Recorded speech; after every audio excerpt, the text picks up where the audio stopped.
Pop, persuadable. What's going on, boo-boos? It's been a while, huh? Been a while since I've had the honor and privilege to MC this tournament and this server. For those who don't know, my name is Persuadable. I'm obnoxious, and hopefully I can do a good job at doing the best that I can to explain exactly what's happening as it's going. Thank you very much for you individuals who have decided to come today and spend time with me and our competitors on this server. I am so excited to see some of the top competitors on this server duke it out. Again, my name is Persuadable. You can also check this out on Twitch for Streaming Grizzly. He's over there. Before we get into some of the information regarding this tournament, I want to give a big shout out to Marima and Paul Blems for helping put this together. I do want to give a shout out to NetEase for also taking the time to promote this on their official Discord. That was super nice, and we genuinely appreciate that. Now, let's talk about what we have here. We have a 2-day tournament, 8 teams, and today is day 1. Tomorrow will be day 2. There we go. Look at that. Persuadable knows how to count, right? Anything after 2, though, I lose track. All right. Today, there will be no bans on Hunters. It is a 1-round, 2-match elimination, which means that when we have Team Syz versus XQ Army, there will be 2 matches, which is 1 round. 1 match is when Syz are survivors, and the other match is when XQ Army are survivors. The winner of that round will proceed to the next day, all right? In the case of there being a tie, we will have another round, which 1 round consists of 2 matches, so therefore we will go through another round, and if that leads to a tie as well, then we go to a sudden death tiebreaker, 1 match, rules all, and that's all she wrote. Now, another rule to this tournament is that prisoner is not allowed. Prisoner is not allowed in this tournament. Prisoner was released relatively recently, and not all competitors have had the opportunity to also be able to play with Prisoner, so we have decided not to allow Prisoner. Other than that, everything goes, and before these matches started, they did do a coin toss, which allowed there to be a reason for whichever team decides to go first. They also did a little negotiation between the teams in terms of which map they wanted selected, and if 2 teams were unable to come up with the same map, then there was a different method of choice. So going into this, we already know which maps are selected, and we also know which teams are selected. I also would like to provide you guys full opportunity to use any of this video footage for your own YouTube channels. I give you full right to use any of this information, any of this stuff, any of this footage for the people for your own individual channels. It is really good for a lot of the players within the server to see what these players have in mind, what these players have in terms of their abilities. And the best way to do that is for other content creators to make footage, possibly with this sort of footage. So I do give you full permission to use whatever you want. You do not have to contact me. That is not the sort of channel that I run, and I give you full. You don't even need to credit my YouTube. I don't care. I don't care. However, if there is a thing that you can do to help these players, I am 100% on board, and that's something that the Persuadable brand has been able to represent since day 1 of making this YouTube. Now, I'm very excited to see some of these teams come together and for them to compete. What we see is the bracket here. We do have Syz versus the XQ Army. Again, guys, I am going to be MCing myself. Game and Grizzly and Cats, they're going to be MCing on Twitch.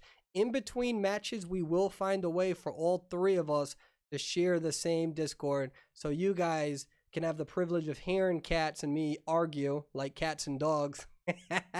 Get it? That was awful. I don't care. We have 2 hours of bad jokes to go. We have 2 hours of this to go through. If you think that was bad, you better buckle up, all right? But I'm very excited to share this stage, the stage in my house right now with Grizzly and Cats. I can't really wait to talk about them as well. And so before we get into this, in about approximately 6 minutes from now, we're going to get into that first match. Now, there's a few things that I also want the viewers to be aware of. We are on a 3-minute delay. It's going to be very difficult for me to read any of the comments. However, I would like to give a shout out to Comrade Dan and the moderation staff. They will be watching the YouTube channel to make sure that everything that's being posted here is polite and nice. One of the things that I want you guys to do is I'm not gonna lie, I don't really care what you say about me. That's cool. I'm a YouTuber, it happens. However, what I do expect is for you guys to be as respectful and as polite as possible to these players. This is a very nerve-wracking thing for them to be seen by hundreds and hundreds of viewers, if not thousands, between Facebook, YouTube, and Twitch. All right, try to show them some respect, try to show them some love. I can absolutely guarantee you that I'm probably going to screw up as an MC. There's a few reasons for that. One, I'm a man. Two, I haven't done this in a while, but I will provide the best entertainment that I can as well. However, I want to make sure that all these players receive the respect that they do and respect that they deserve. That is very important to me, and I'm going to make sure that my staff and all of the moderators are on top of that because, you know, just out of common decency. And I respect all of you. Thank you for watching me. And how about we talk about some of these players that we're going to have here? Because again, as you guys can see, we have Syzygy versus XQ Army. And this is going to be an exciting match. And so just so you guys know, Team XQ Army, they are going to have their hunter come up first. And I think that what we can do now is we can look at the hunter for XQ. XQ Army right here, their hunter is either going to be 0-2 or NF. We bad. You can see the graphics here in terms of which hunters that they prefer. We have preferably a Dream Witch. We also got a Geisha user. We got a Wu Chang user, and we also have a Ripper user. And Ripper has scarred me. I don't want to talk about Ripper. And for Syz, what we are going to see is their survivors first. What we have is between Mayhem, we have Cut, we have Mistaken Green, we have Overthrown, and we have Wins. I don't really know which ones are going to be selected first. However, you can see that Mayhem is a Postman Coordinator user. Be very interesting to see if Mayhem tries to pull out a Postman in this. I think we're going to see more of that creative gameplay in day 2 when there are more rounds and more bans that are happening. Remember, day 1, ladies and gentlemen, there are no bans that are occurring for the hunters. There are only survivor bans, and it will be 1 survivor ban. We got Cut 5th Gravekeeper. Will we see Gravekeeper being used? A lot of people ask me, what do I think about Gravekeeper? And the answer is, I have no idea. I don't know yet, but we're going to see if we're going to see a Gravekeeper being used, but also Cut very good at being a mercenary player. We have Mistaken Green. I've had the privilege and honor of talking and playing with Mistaken Green for many seasons now. Really great player, really great person. First forward, number 1 forward on the NAEU server currently. Also 7th mechanic. Are we going to see mechanic being used now after the nerf? Now, for those who don't know, mechanic was nerfed, and trust me, she does not have the same punch that she used to have. We also have Overthrown, number 8 forward, 5th perfumer. I wouldn't be surprised if we see Overthrown as a perfumer or a forward. We'll see. And we also have Wins, a mercenary and a perfumer use. Now, with these two teams, the big thing to remember is that they only have 1 round 2 matches. That's it. Let's go back to XQ because I didn't really talk about their hunters at all. We have 0-2, who is the 25th Dream Witch player, is also a Geisha player, great Geisha player. And again, We Bad is the number 14th Wu Chang, something we really didn't see too much of on tournament gameplay. For those who don't know, Wu Chang is a very good ranked player character, but for tournaments traditionally he does struggle because teammates have voice communications, and a good team with good voice communications can tell you whenever that Wu Chang is going to be teleported. Now, makes it very difficult in 5v5 in tournament gameplay. And we also see that traditional Ripper use. So who's going to be decided? Who's going to be chosen? I have no idea. But you know what? We're going to find out together, boo-boos. Well, so for there, what we're going to do is we are going to wait for my invite. Hopefully they don't forget me. Imagine if they forgot me. Imagine if they're like, by the way, everyone banned Seer. For those to know, XQ, Hunter's going first. Seer is banned, and I am going to let them know I am ready. Now, remember, ladies and gentlemen, we are just a bunch of people behind their computers. We're not in some fancy office where we can, really coordinate everything to be 100% perfect. If there are any technical difficulties within my stream, just hang in there. It's a very embarrassing thing for me if my stream drops out, but usually it resolves itself within 20 seconds. Remember too that this is day 1. We have done everything that we could to kind of handle all of the technical difficulties. If there are any technical difficulties, I'll make sure that I do the best that I can to make sure I fix those for day 2. And just be patient, okay? So if the stream does drop out, it's going to be incredibly embarrassing for me. So just let the chat know. Give it a second. I really hope that doesn't happen, but I'm doing the best that I can for for this. One of the things that I'm going to be interested to see within this tournament is what is Gravekeeper going to do? Are we going to see Gravekeeper? Are we going to see Mechanic being used a lot less now? Are we going to see Magician being utilized a lot more? Remember, the Magician's buff makes him a little scary. Now, do I think he's going to be used as much? Probably not, but I am interested to see if anyone whips him out. Magician can be a very, very strong character early game, especially with that 40% movement speed, but I'm not really predicting too much with him. The real question is, what is going to happen with Mechanic? That nerf was a very significant nerf. I think a lot of people are saying Mechanic is useless now, but I'm not really sure if that's 100% true. The idea is that traditionally speaking, these characters should have a consequence to using them, and for a very long time, the consequence of using Mechanic was very minimal, and that's why we have seen Mechanic being one of the top players since Season 1. For those who don't know, in Season 1, Mechanic actually had a 9%, can't make this up, a 9% global buff to all survivors. When you had a Mechanic on your team, you decoded almost 10% faster. So as you can tell, since Season 1, there has been a lot of adjustments with Mechanic over that time, and I do know that there are a lot of high tiers who are complaining, because not complaining in the sense of the nerf, but complaining in the sense that Mechanic may not hold the same punch that she used to. Now, I could be wrong. Who knows? But we're going to find out within this tournament, and I'm very excited to find out within this tournament. Now, the other problem is that I talk too much, and then I'm worried that they're going to invite me, and I'm not going to see it because I'm too busy talking. We're going to have a great time. I have missed you. I have missed all of you. I have missed y'all so much. The amount of love and support that you have showed me since returning and being back to you, man, y'all great. I hope you know that, and I want to make that very clear. You guys are great, and that only attests to how great this server is, how great you all are. You all are here spending time, showing love and support to all of these teams. And remember, these tournaments have literally catapulted people's YouTubes in the past. We have seen Blue Race Car go from somebody who no one really knew him in October, and then he comes out, he plays really good against whatever team that was. It was Team Lamborghini versus Team Alpha, and then he comes back in regional tournaments and really smacks some butt, and he ends up catapulting his entire career. We saw the same thing with Call Me Duty. We saw the same thing with Schmitty. We saw the same thing with a lot of competitors out there that really made names for themselves in these tournament gameplays.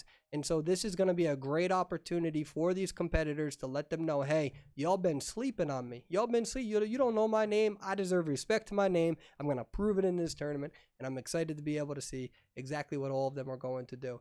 And they are inviting me. And the problem is that I've already messed up because I'm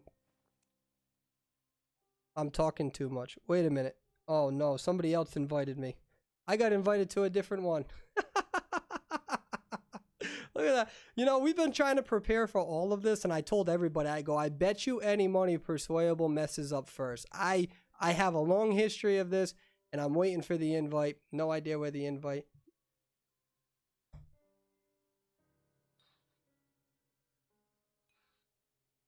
So my question to you all is that, do you also think you're going to see Dream Witch?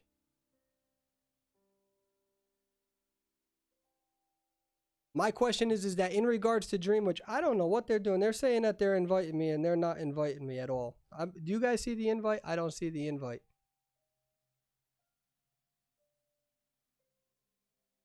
Now the thing that the thing that I really want to be able to see though is that I would like to see the invite. That would be cool.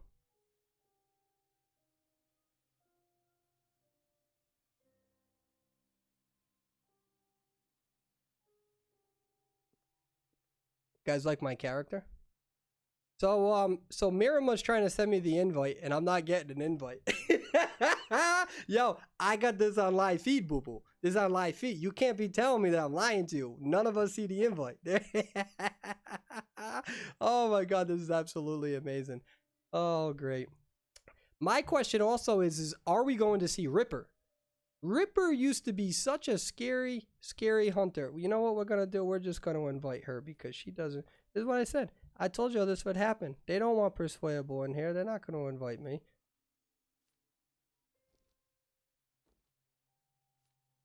Do, do, do, do, do, do, do.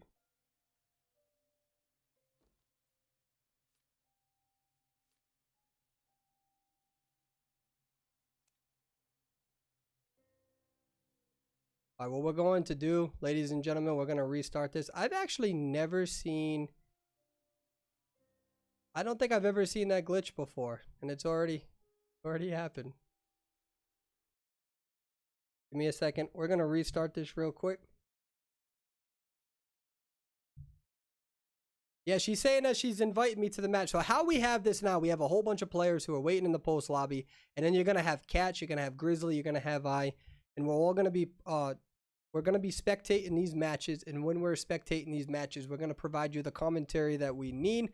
However, Mirama is saying that she's inviting me, but I'm not getting the invite.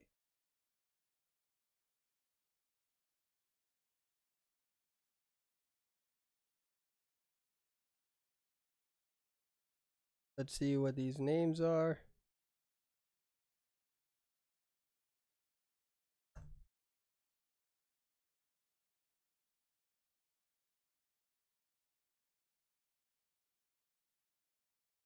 Here we go.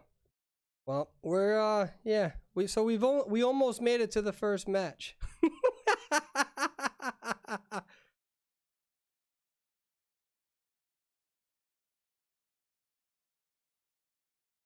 You know what? I'm gonna go into their Discord. If we're gonna have oh, there we go. All right, so we're gonna wait for Cats to invite me. I told you guys, they just don't care. They're like, yo, we don't need persuadable.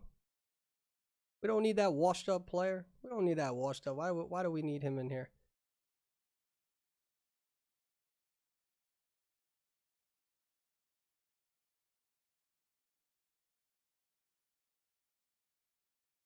Oh wow, we did it. We did it. We did it, chat.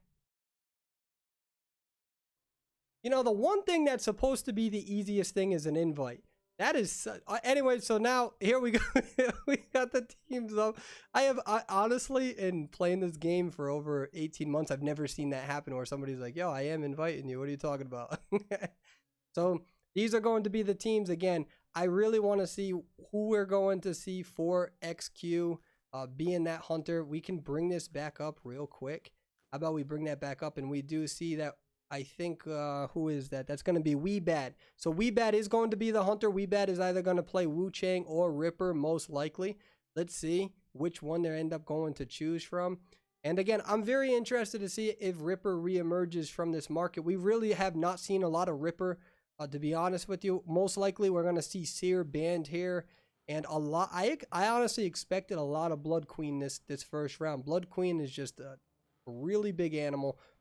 She's very difficult to go against. And then a lot of people ask me, how do you kite a Blood Queen? Well, there is a thing called transitional kiting and rotating. And that is what you're going to see in this tournament. A lot of people get really caught up on that tight kiting, especially my old tight kiting guides that are still out there. But believe it or not, your rotation skills, your transitional skills, those are the most important. Your ability to tight kite and navigate around very tiny environments, all right, is something that is supposed to be a last-ditch effort. It is your job as a survivor and as a team to know exactly where that hunter is going to spawn and exactly where he's going to go, and your ability to rotate and transition away from there. Your ability to transition and rotate is detrimental. We see that we have a mercenary, a priestess, a forward, and a perfumer. Believe it or not, this has been a very popular strategy, especially on the Chinese servers. Consistent all the way back before probably season 7. And the idea is that when you go against really good hunters, slow the game down, have very good kiters, and by doing so, you allow accelerated decoding to take into effect. This is a very popular strategy, even in legendary rank mode against popular Blood Queens. We're going to get right into the match. We're going to put this volume up a little bit, and here we go. We're going to talk. We got a Wu Chang, number 14, I believe, on the server. And I've been watching a lot more Wu Chang gameplay lately. And Wu Chang can be very dangerous. All right, so here we go. We are going to be on Sacred Heart Hospital. You guys can probably see the spawn locations. I'm not really going to mess with the controls or the cameras too much. I want you all to see how this hunter is using their camera. And if I play with this too much, you're not going to be able to see it yourself. So what you see is you see a lot of these survivors who are getting ready. Is a very interesting strategy from Wu Chang not to use that umbrella right away. That's something that you see often, but that's the way to play a Wu Chang. Is Wu Chang has a lot of discipline, is going to go after the priestess. Is he going to be able to use that ability? He does. He slows, able to see where she's gonna go. That's a lot of good discipline on the Wu Chang, not teleporting right away on that, on the umbrella. So I'm really proud that they were able to do that, to see where the priestess is going. Priestess did a very good job using that portal. We have the peepers now down, and we're gonna see how he ends up using this. Is he gonna force? Yep. So he forces her to come back. Does she get a? What a beautiful portal! What a, oh, that's such a beautiful portal. By the, I yell a lot. If my audio is messed up, I apologize, but I can't control it. It's me as a person, and I'm gonna continue yelling. There's gonna be a very dangerous area for the Wu Chang if he doesn't take that pallet down. Tries to get that really long charge attack. That's what he's trying to do. She's gonna keep using these portals. Oh, almost gets it. This priestess is doing an absolutely amazing job using these portals. But you know what? The Wu Chang is doing the best that he can to really out-mind game her.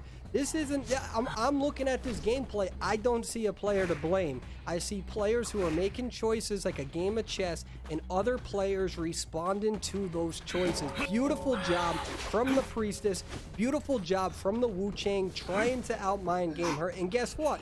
This is what's going to happen. When you look at the Wu Chang and you see what he's doing, remember, he is going against a team that has specifically made it very hard for him to secure a kill. This is not easy. He is not going against characters that are not that great at kiting. He's going against some of the best kiting characters in the game, especially character and player wise. And so for him to be able to secure a kill with 4 ciphers still remaining, or rather a down, is very important. Mercenary is, oh, did he stop it? He stopped that in time.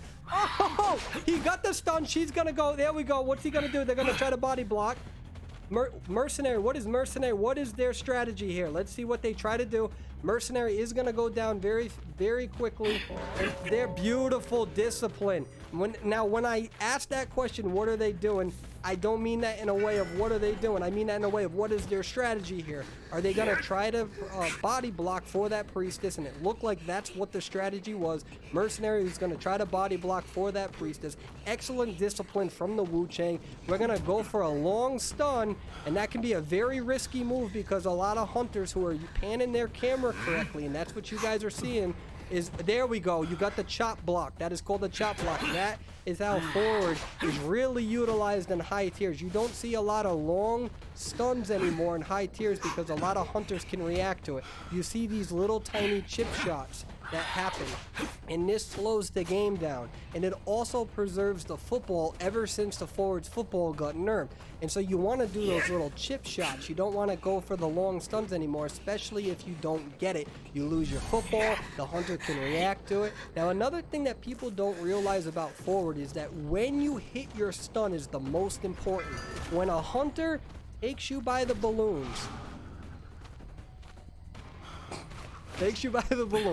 as the survivor is being lifted up, if you can go for a stun, he instantly drops the survivor.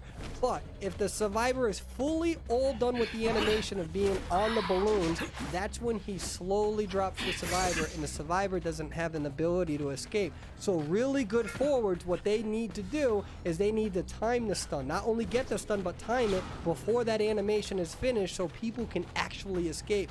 Good job from this forward, trying to buy as much time from this priestess. Priestess is mind gaming. Priestess made the Wu Chang think, I am gonna hop the pallet. He goes around, she didn't hop the pallet. And that's what you're really seeing the priestess do right here. She is right now using those mind games to try to convince Wu Chang, I'm gonna hop this pallet. Doesn't hop the pallet, and Wu Chang goes all the way around. He would have hit that if it was white form. Not white form, that is black form. Very low attack charge radius with that, however, fast attack recovery.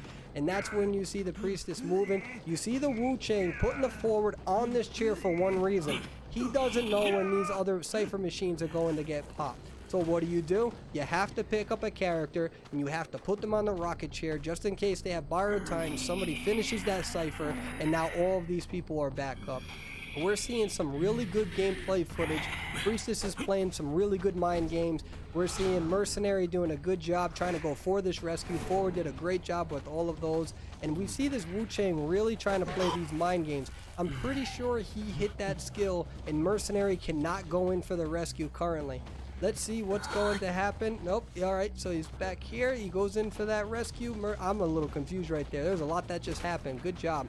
Mercenary, he's going to try to, nope. All right, so what Wu Chang was trying to do Wu Chang was trying to pick up that mercenary in time so that he could prevent the borrowed time from activating, but he was not able to do it in time. Just trying to explain his strategy there. And right now what Wu Chang is going to do is he's going to leave the mercenary down. I am not sure if Wu Chang thinks that mercenary is already self-healed, but he does see those scratch marks or the blood marks. And so now what he's going to do is he's really going to try to go and secure this tie. That would be very monumental. The point system is exactly like it is in Call of Abyss. And what he's really doing is he's allowing these survivors to all come back. He leaves the survivor on the ground and he makes it seem, I'm leaving the survivor, going for that tie, but then a lot of those survivors end up coming back, and now he has an opportunity here. He has an opportunity here to really secure that tie. This team is playing really good. You have a lot of good teamwork, a lot of discipline from these survivors. He's going to use this. Is he going to be... Oh, he's going to get that. Now he has to watch out. That other individual is being very patient.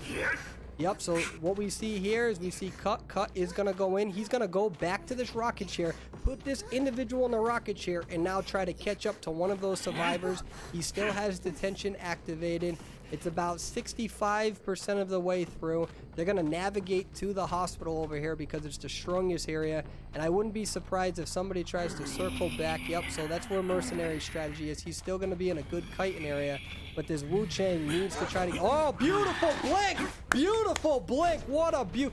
He's going to go back. He does not know if somebody's going to go in for the rescue. So he's going to put these individuals in a very, very difficult spot. Remember, they only got one match, ladies and gentlemen. One round, 2 matches, 1 match as survivors. If you get a tie, it is not the same thing as a 3-match elimination. And he knows that. He's going to force these survivors to come back. These survivors need to make a choice. Do we just settle for a tie? Do we settle for a tie and make sure that our hunter goes in there and secures a tie as well? They are going to go in and try to do a rescue for the mercenary, and that's what we're going to see. We're going to see one person get eliminated now, and he was expecting this, and here we go. Oh, he gets... Okay, detention is out, and now Wu Chang needs to decide, what am I going to do? He's going to pick up the mercenary, going to put him in a rocket chair, and what is this Wu Chang's main priority? Does he go for a 3-man? Does he settle for that 2-person elimination or the tie? That means that the next round, remember, ladies and gentlemen, we are not allowing ties, which means that it will go to another round. However, Mistaken Green now has...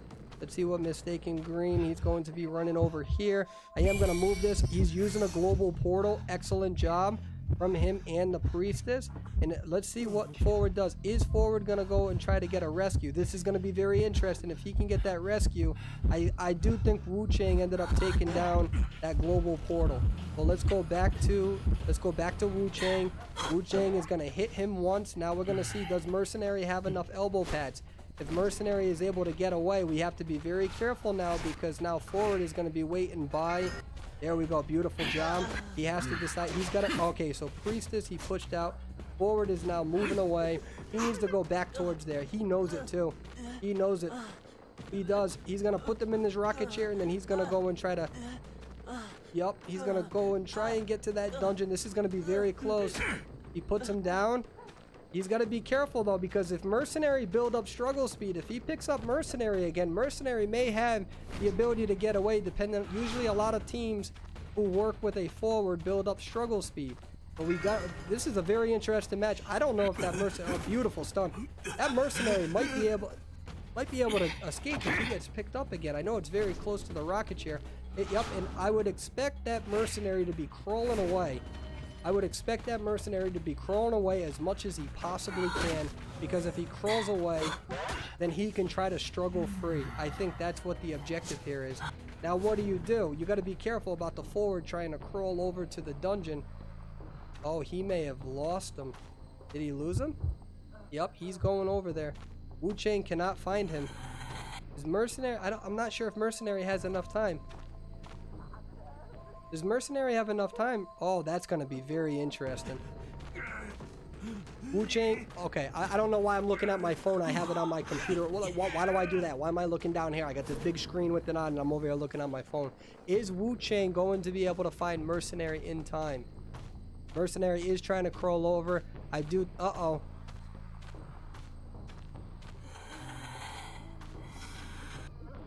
Oh wow, is Mercenary gonna be able to crawl out? This is actually very exciting. I'm not trying to root for somebody, but like that's gonna be amazing if he's able to. Oh, it looks like Wu Chang's gonna be able to find him. Oh, Wu Chang's gonna be able to find him. Excellent job from this. This is a 3-person elimination. Excellent job from the Wu Chang. Oh, he struggles free. No, we talked about this. He's gonna struggle free. This is gonna be a tie. This is gonna be a tie. Wow, ladies and gentlemen. Unbelievable game. Unbelievable game.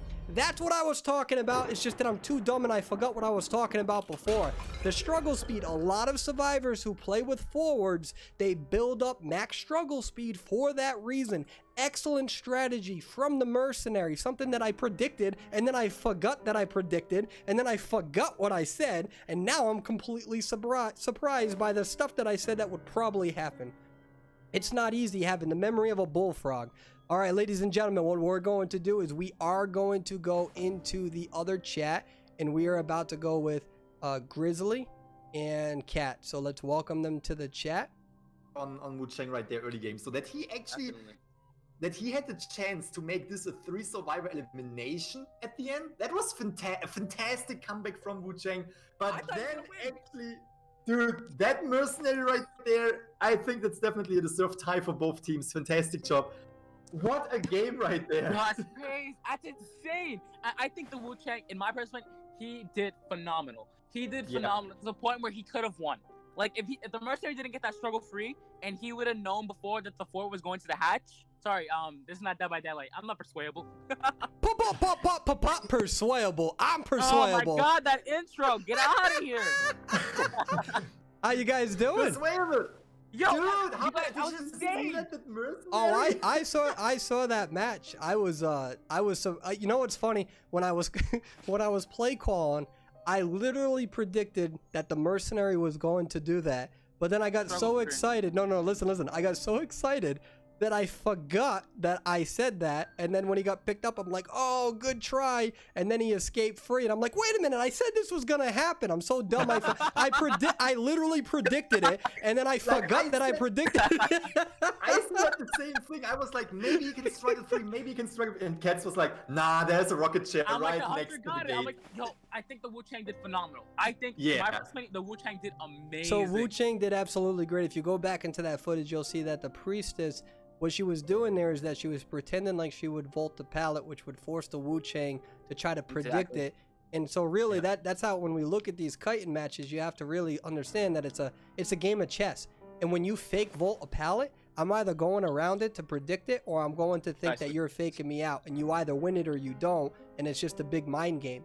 And so it was excellent gameplay, and that is the best way to start off a tournament, to show how great our players on the server can actually be. Excellent gameplay from everybody. Definitely. I think one of the biggest highlights was the Priestess portal from the beginning, where she transitioned from double windows going back into hospital, and then she reportaled. That portal specifically brought her back to double windows. And constantly, the ability to transition Kai Wu Chang was just really good. And the fact that, you know, you're a priestess utilizing hospital to the fullest potential, I thought it was just a really great match. And I'm so hyped to see the rest of them. Oof. Dude, that was so good. Really enjoyed. I really want to see what they are bringing now to the table on the Hunter side right there. I mean, Survivors, I would say Survivors did a fantastic job early game. Wu Chang was definitely coming back right there. Almost got the 3 Survivor elimination, and dude, that tie, you kidding me? He struggles free right in front of the gate, right next to the chair. You should have seen. I didn't think Mercenary used a self-heal. Yo, you should have seen it. I was like, oh! That was an emotional. I felt like I got into a bad relationship and then it ended, and then I tried to get back into the relationship and then it ended again. I felt like I was just a roller coaster of emotions in that match, and honestly, that is the best way that we could start this tournament off, because again, if you go back into that footage, I mean, you're going to see Wu Chang really try to do a lot of mind games, Priestess, a lot of mind games, and that's really the way to start off that tournament. And again, this is why Forward is such a great player. You have these survivors who are building up max wiggle speed. All right, so you know sometimes you just gotta wiggle the chicken nugget. All right, I'm going back to my MC. Hey, I'm gonna come back. I'm gonna come back at the end of the next match. Okay. Later. All right. All right, bye-bye, Looking forward boo-boos. to Get see you out of again. here. Get out of here. No one wants you. Hey, Cats, did you see that movie, Cats? No, none I of don't us want to did. hear a cat. None No, of I us swear did. to God, Bye. now. It's too easy. It's so easy to get him riled up. Yeah, but I'm the same type of person as well. So, excellent gameplay from both competitors. I really enjoyed that gameplay, and what we're going to do now is we're going to take a quick look at what we have here. We are going to look at Syzygy. Do you know how, like, many times I had to Google this name? I had to Google this name a lot, and I'm like, Syzygy? Like, I can barely say my own name, and I got to say this name. But I really like it. I'm just going to call them Team SY going forward for my own sanity. We have Alien, one of the most well-known hunters in the game, second Blood Queen, number 5 Dream Witch. And we also have Nobody, who is definitely not a nobody. And there you are, the first Feaster in the 20th Mad Eyes. Now, something that you guys should be informed about is that when you enter the match, you know who the 4 survivors are, not the characters, but the players. This replicates how Call of Abyss actually is. When you come out on stage, you can look at your opponent and you know exactly who they are. So before entering the match, you have your 4 survivors and you know exactly whether it's going to be Alien or Nobody who's going to be your hunter, which is a very important point in terms of strategy, because now you're allowing players to really be able to choose certain characters. For instance, a doctor, if you know you're about to play a Mad Eyes. I just wanted to emphasize that Team SY has 2 really good hunters. 2 very good hunters. And now we're going to take a quick look at some of XY's survivors. We got Volker, 21st Seer, also a mercenary. We got We Good, 7th Prisoner, which cannot be used in this tournament, and also Mechanic. It's going to be very difficult to see where We Good does, because 7th Prisoner is not being utilized in this tournament. And we also see that with Mechanic. Mechanic has been nerfed. We didn't see Mechanic last round. Are we going to see Mechanic in this match? You got Can Kite. Also, I love Can Kite. You got 26 Seer and also a Priestess user. You have BJ, who's an Enchantress user. And we have also ST, who's a Perfumer and a Mechanic user. So the question is which characters are going to be used? Are they going to follow that popular strategy format where, again, for a very long time, we're having a lot of teams who are using mercenary, forward, priestess combinations. That is not new, actually. That's been going on since Season 7, even if before that. And the idea, again, slow the game down, get accelerated decoding. If you have good characters that can kite these hunters a little bit better, then that means that you can extend that game. And the overall the overall strategy, all right, is to slow the game down. And remember, that is very different from Season 1. Season 1 was actually the opposite. Season 1, Season 2, it was to decode as fast as you possibly can, because you wanted to get out of that match. Over time, hunters got better. Season 1, you had Clown, you had Geisha, right? But over time, you had Spider and Ripper, but they didn't really get those incredible buffs until what, like around Season 3, 4, give or take, right? So then as hunters got better, these survivors were struggling to survive as long, so what they decided to do is slow the game down. Now what we do see is Alien is going to be the hunter. Alien is a very good Blood Queen and a very good Dream Witch player. We're going to see how the survivors are going to try to predict this, because remember, Seer, I believe, is banned for this match. Now the thing about Alien is that he is a good Dream Witch player and he is a good Blood Queen player. So what are you going to prepare for? Are you going to prepare for the Blood Queen, or are you going to prepare for the Dream Witch? The other thing too is that Alien spends a lot of time looking at other strategies. He does the same. Me and him do the same thing. We look at players. We try to come out with character tier lists. Alien is a very informed player, right? He knows what he's talking about. He has his opinions on characters. He knows the strategies. Him and Mayhem work very close together. These guys are not bozos. They know what to prepare for. So the question is Alien going to trick them and think, hey, I know you think I'm going to use Blood Queen, so I'm going to use Dream Witch? Or is he going to just stick with the meta and say, I'm going to use Blood Queen because Blood Queen is one of the best hunters out there right now. She's such a pain in the ass to try to defeat. And so I'm really interested to see what strategy Alien is going to do in this round. Remember, if he ties it, we go to another round, which is 2 matches, all right? If these survivors can pull off a victory, that means that his team is eliminated. And again, we do see Blood Queen. She has been selected. And again, that same format, we're seeing Mercenary and Priestess and Perfumer Are we going to see a forward player, or are we going to see something different? Now, I was interested to see where We Good was going. We do see the mechanic. Wow. Let's see how this mechanic is going to do. Remember, that mechanic nerf, I really never thought that I would ever, as a caster, as an MC, as a player, would ever be surprised to see a mechanic in tournament gameplay.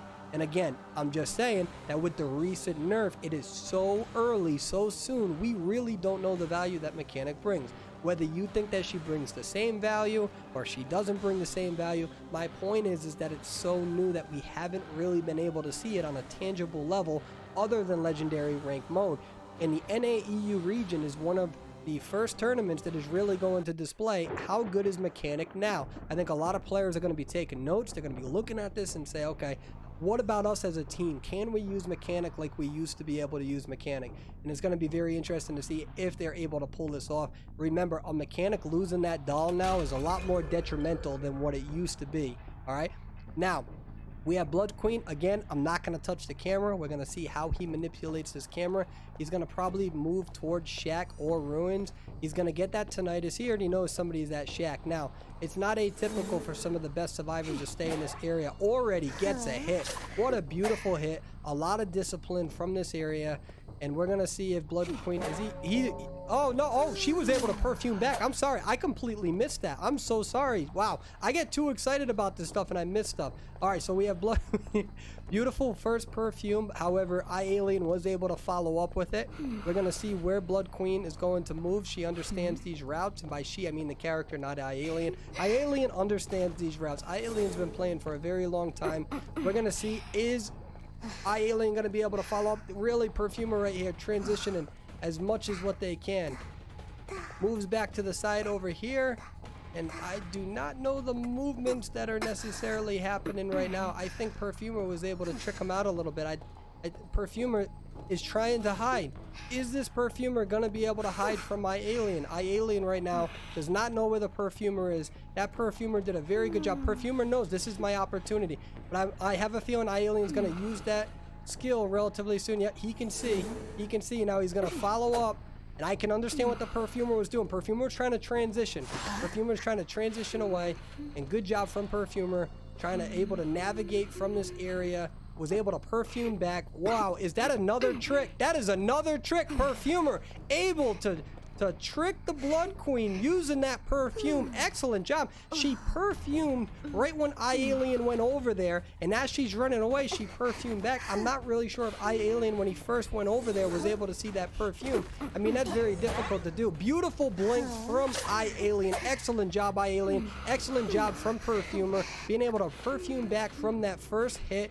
iAlien was able to follow up with a second hit. However, from there, Perfumer, playing a lot of mind games, really was able to buy a lot of time. That really put their team back into this match. Usually if you get a hit very, very early against a Blood Queen, or a Blood Queen gets an early hit against you, it can be a very, very scary thing. That Perfumer was able to buy a little bit of time, which is a very good thing.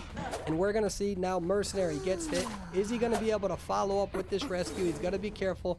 iAlien's going to do a good job at trying to, oh, there we go. Beautiful job. Gets the hit on the Mercenary. Perfumer, though, got to be careful about that mirror image. Uh-oh. Is he going to get it? He gets it. Beautiful job. And that was a good strategy from iAlien. iAlien knew, if I hit this Mercenary, my mirror image is still going to be up. My mirror image is still going to be around, and I'm going to have enough time to follow up with this Perfumer. That's what makes Blood Queen dangerous. A lot of other hunters, you don't always have the luxury of doing that. You don't always want to try to hit a Mercenary and then try to go after a survivor, a good survivor that puts a lot of distance on you.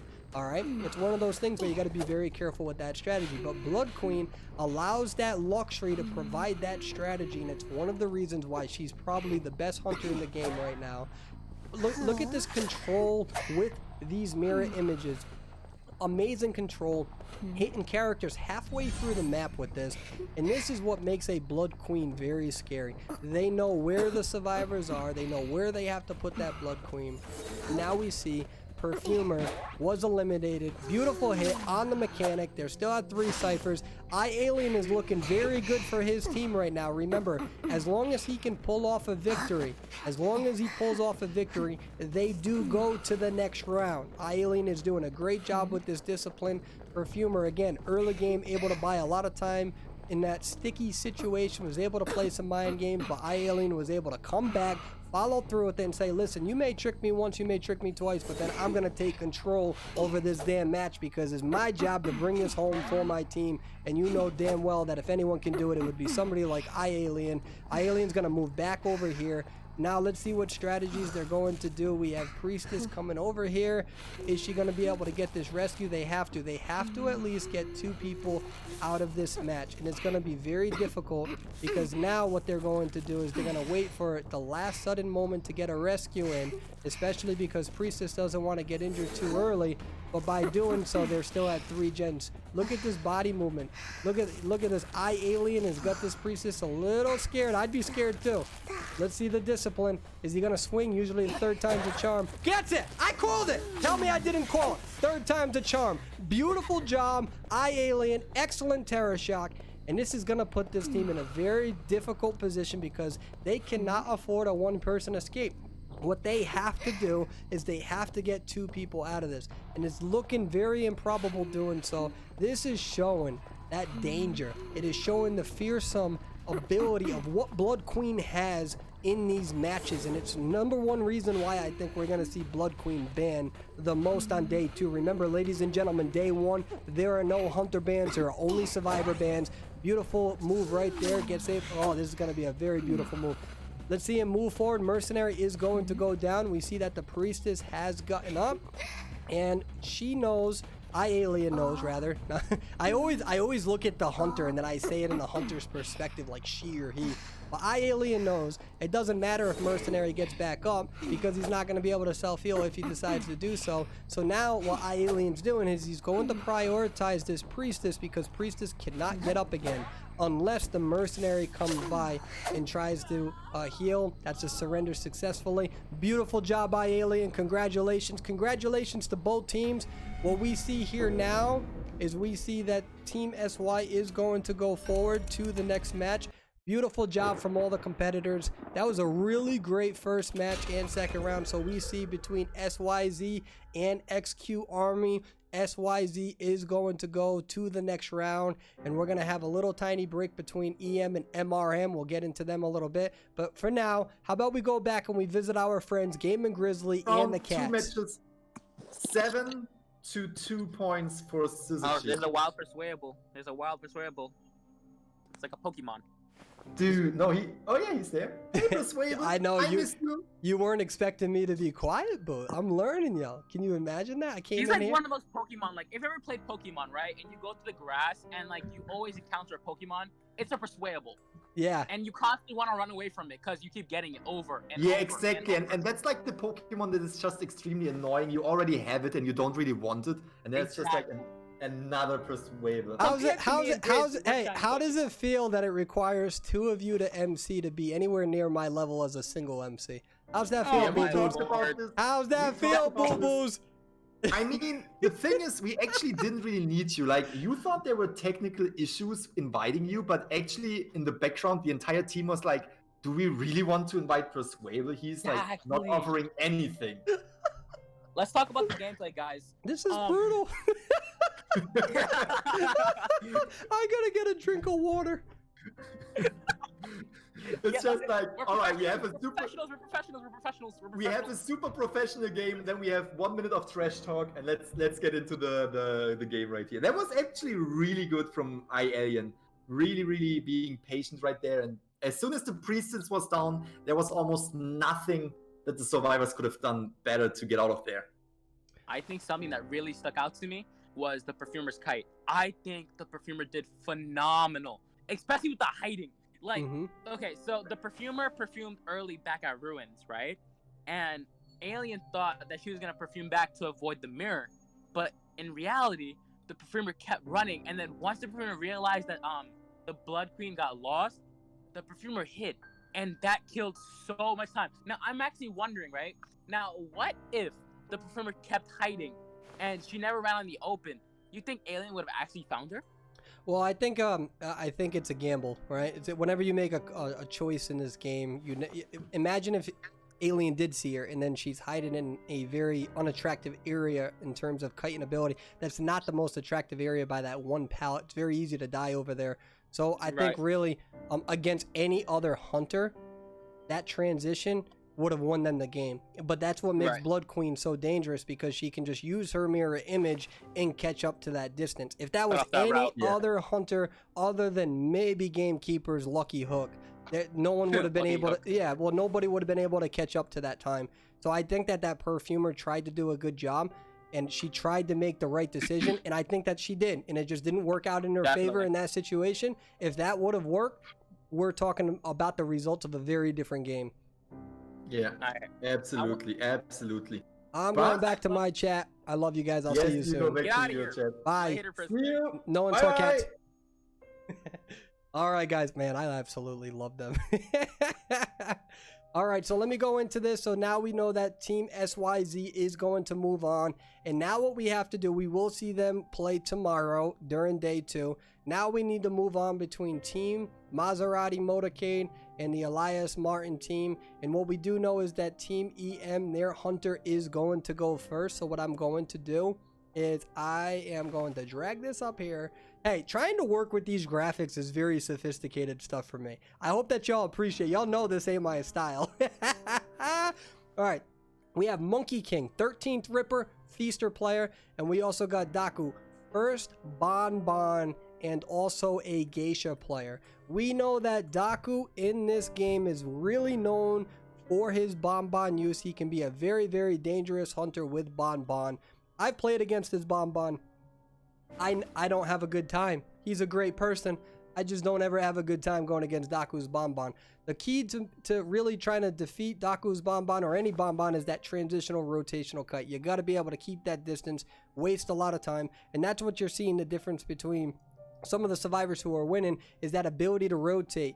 And you're going to see some more of it, especially later on in the tournament, especially on day 2 when we have more matches between the same players. You'll see those rotations that come along. So really what I want you to get from this image is Team EM, Monkey King, and Daku-san.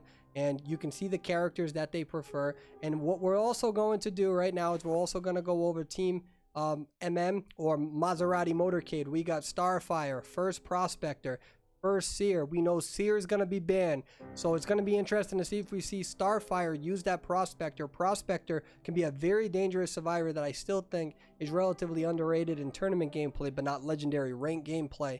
You have Saviors, who's the 25th mechanic, and a Priestess. Again, I'm going to predict that Priestess use instead of the mechanic, but we did see a mechanic that was trying to be utilized in that last match. You have QS, first mercenary in Northern American European server, as well as a cowboy player. We have LJS, I think. It's weird font, I'm sorry. But 27th forward and 27th forward. So again, I think we're going to see a lot of that Priestess mercenary forward gameplay. And then we're going to see Bolin. And that's going to be that 5th Priestess, 15th Perfumer. Again, it's going to be interesting. Are we going to see a Prospector being utilized with that Priestess, mercenary, in forward? Or, well, actually, we don't really have a forward this time, I don't believe. Yeah. So it's going to be interesting to see how they decide to manipulate these sort of players. Are they going to substitute forward out and instead have Prospector, Priestess, mercenary, and Perfumer? I don't know, but we're going to have to wait and figure that out. And what I'm going to do real quickly is I am going to move this up right here, and we are going to get invited. Look at that. They invited me this time. Isn't that so nice of them? That's so nice of them. They invited me like right away. All right, so we got Monkey King, like I said, that's who they're going to choose as their hunter. Again, what we can talk about, Monkey King, 13th Ripper. He's also a Feaster user. I believe that Monkey King prioritizes using that Ripper more than Feaster, but I could be incorrect. So we're going to see from that sort of selection process. Right now, we're just trying to get the rest of the people within this. Again, ladies and gentlemen, I want to thank you all for being part of this live feed with me. I really appreciate your time. What we're trying to really do is just give back to the Northern American European server, to give back to all of you guys. I know that I wasn't an MC on that last tournament there, But at the end of the day, it feels good to be back here. Been very busy and very focused. So I appreciate all of your time and attention. And listen, I really appreciate all of the nice comments that are being made about the survivors and the hunters. Remember, it is not easy for any of these individuals to come on here and compete in front of a live audience. It can be a very daunting task. So again, all of the people who are being nice and being respectful, I genuinely, from the bottom of my heart, I appreciate that. And for the people who are watching Grizzly and Cat stream, if you are watching my stream, I know that you're supporting them, and that means a lot to me as an MC, because I'm definitely more handsome than both of them, but they're still great people. When they find out, somebody clip that, when they find out, Cats is going to get so riled up. But what I must say, again, we do have that forward combination with that Perfumer, Priestess, and Mercenary. Again, this is one of the top strategies that we're seeing. I've been very impressed with Katz's MC skills. He's doing a great job. He gets excited. He's talking about what's happening, and I really appreciate all of that. Now let's get into the gameplay. The same sort of strategies that we have been seeing within Call of Abyss, legendary rank modes in Season 7, Season 6 on China server. This is some of the stuff that's come over to the NAEU region. And let's see how Blood Queen is going to use. Oh, she decides to use Blood Queen. Does not use Ripper. Does not use Feaster. She's going to use this image right away. And you can see these rotation skills. This is what's happening. You're seeing these rotation skills between these characters. They predicted that was what Blood Queen was going to do. And that was great from their ability to do so. But Blood Queen was able to find this Perfumer relatively fast. Good discipline. That is that kite match and that chess match that I talk about. This is something that has happened since Season 1, since Dead by Daylight, since Identity 5. You make a choice. You either think they're going to throw the pallet down or you don't. And when you swing and they don't throw that pallet down, it allows that survivor to really transition a lot further. This Perfumer is doing a good job moving around in this area. Let's see what Monkey King is going to do. He gets the hit on the Perfumer, and now we're going to see where they're going to go. We see no pallet is being damaged, and what is... We're waiting for that mirror image. Oh, so close. Gets it. Beautiful job. Good hit. We are at 5 ciphers. We will look at this. I'm going to get better at manipulating these ciphers so we can see that they bought a lot of time. They are at 5 ciphers still, but a lot of these ciphers are above 50%. They're hovering between 60 and 70%. I think only 2 of them are right now, so it's going to be interesting to see how Blood Queen can prevent this sort of rescue. Again, I don't know why I'm following the Perfumer. I apologize. Able to get that hit. See, that's why I don't like messing with the camera too much. Trying to MC and look down at the same time is awful. All right, so forward. Tries to get the stun. Does not get the stun. Beautiful job from Monkey King. Monkey King is probably going to leave forward there for a little bit. Make sure nobody else is coming. However, there is no tinnitus, so she's going to come over here. She's going to take this global portal down. She can hit that. Remember, guys, you can hit that through those sorts of objects. You don't have to maneuver all the way around. Probably going to take this pallet down. Yep, she takes the pallet down. And now she really has to play it cool a little bit. Is she going to try to pick this forward up and allow them to rescue? And that's really what she's trying to do here, is prevent this. She's scaring these survivors away. Mercenary really needs to pull off an amazing elbow pad. I think she's expecting a rescue, and that's why she's holding off a little bit. Able to get the forward over there. They do not get the rescue off in time. Beautiful job from Monkey King with that discipline, making sure that they don't pull that rescue. That's why when Monkey King picked up that forward, you can see that hesitation. And there was hesitation because we know that usually with a mercenary, if you pick up another player, that's your cue to elbow pad in. So Monkey King what Monkey King did is really held off from moving to another rocket chair right away, was a little disciplined, saw that nobody was coming, was able to transition in time and also be able to predict how much time they had so the forward would not be able to struggle free. Now let's see how Monkey King is going to prevent this rescue. They're at 3 ciphers, and this is looking very dangerous for the survivors. Again, that's the chess move that we talk about, ladies and gentlemen. If they were to throw that pallet down, that mercenary would be injured at least 1 time. So there's always a consequence to those actions. Great mind games from the mercenary. Forward now needs to really get away. We're going to see how he uses this ability. I think mercenary is going to stick around for a little bit. And now forward is going to use his dash to really try to get away, but I'm not sure if this is going to work. Beautiful, beautiful juke. Beautiful juke. Second juke. Well, There we go. Let's see him go through those walls right there as his mirror image. You're going to go back over here. Forward is going to try to navigate over to these 2 pallet areas. I think Mercenary is going to try to body block at this point. They can't really afford that forward to go down. Mercenary may decide to split up from the forward and go to separate areas. Forward really needs to do a good job at getting away from here. And where is he going to go? Is he going to go to the right over here? We got another mirror image. It's going to be very difficult for the forward to pull this off. And meanwhile, you have that priestess still decoding while all this is... No! It actually worked! It actually worked. I'm not going to lie. That was very good. I understand that eventually the Blood Queen got the forward, but that was actually a good juke move. That was pretty impressive. I think the forward knew at that point in time he was in a very dangerous area. That was a very beautiful move. I still think that that's going to be a highlight that you're going to see at some point. We see that the Mercenary is down. We have Priestess who is going to navigate over here. Blood Queen really wants to go for that 4-person elimination. And now Blood Queen is able to see this player out in the open. She's going to transition over here. And we're going to see how she uses these portals. She's going to go around. And we're going to see what... Oh, so close, so close. That's right. I can look up here.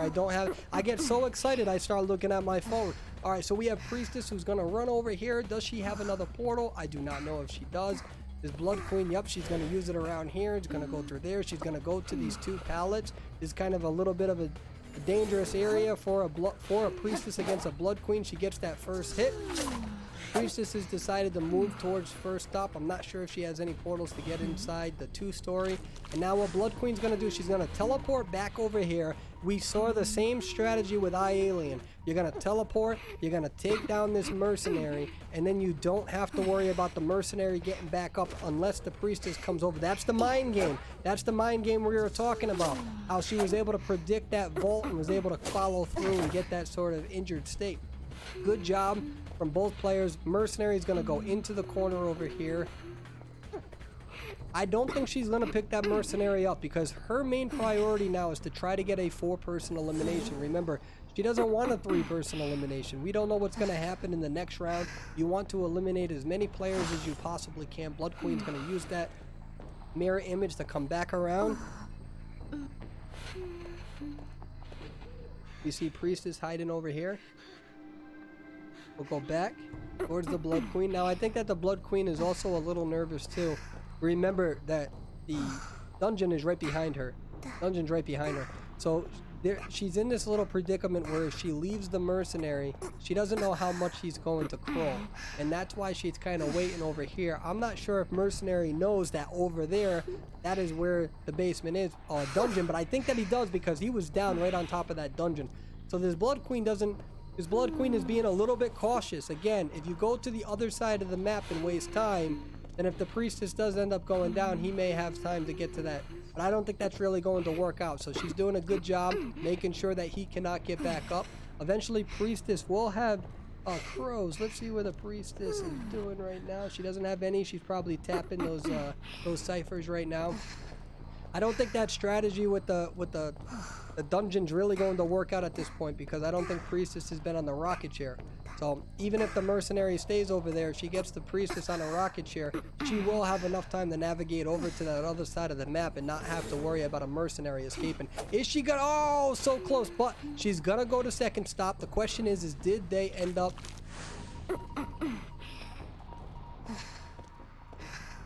Yep, beautiful, beautiful. That was great. So she was able to see that roller coaster, the button was selected, and she was able to predict that the Priestess was going to get onto this other side of the map. Excellent, excellent skills being able to predict that movement. That was very good. Beautiful hit right here. She's going to take the Priestess, and they surrender. Beautiful job from the Blood Queen, trying to figure out some of the strategies that they're going to be able to utilize right there.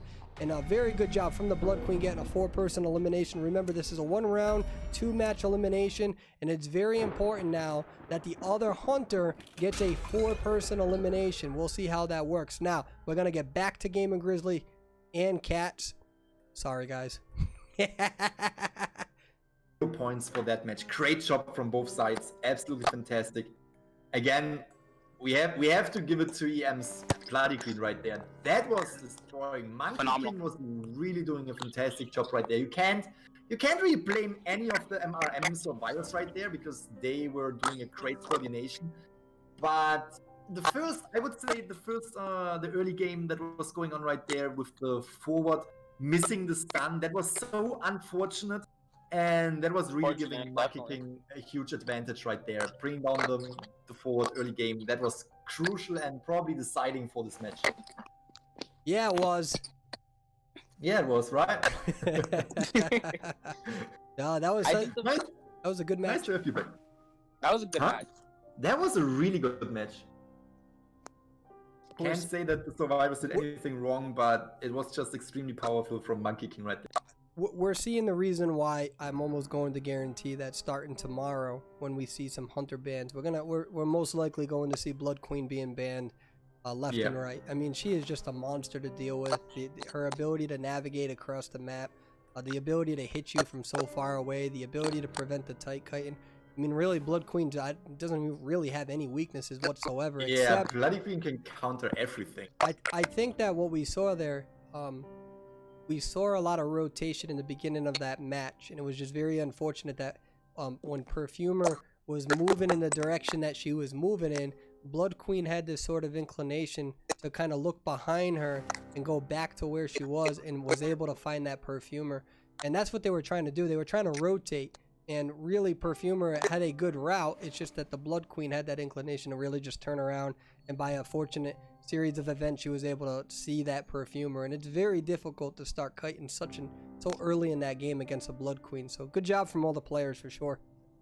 Yeah. I can only agree on that. I think where the Blood Queen really shined, and this is based on like player knowledge and skill. Something that I admire what the Blood Queen did was knowing spawns. Now, if you take a look at the very beginning of the game, where the Blood Queen spawned. Now, I'm looking at everything from an analytical and strategic point of view. The Blood Queen spawned at Working Carousel, right?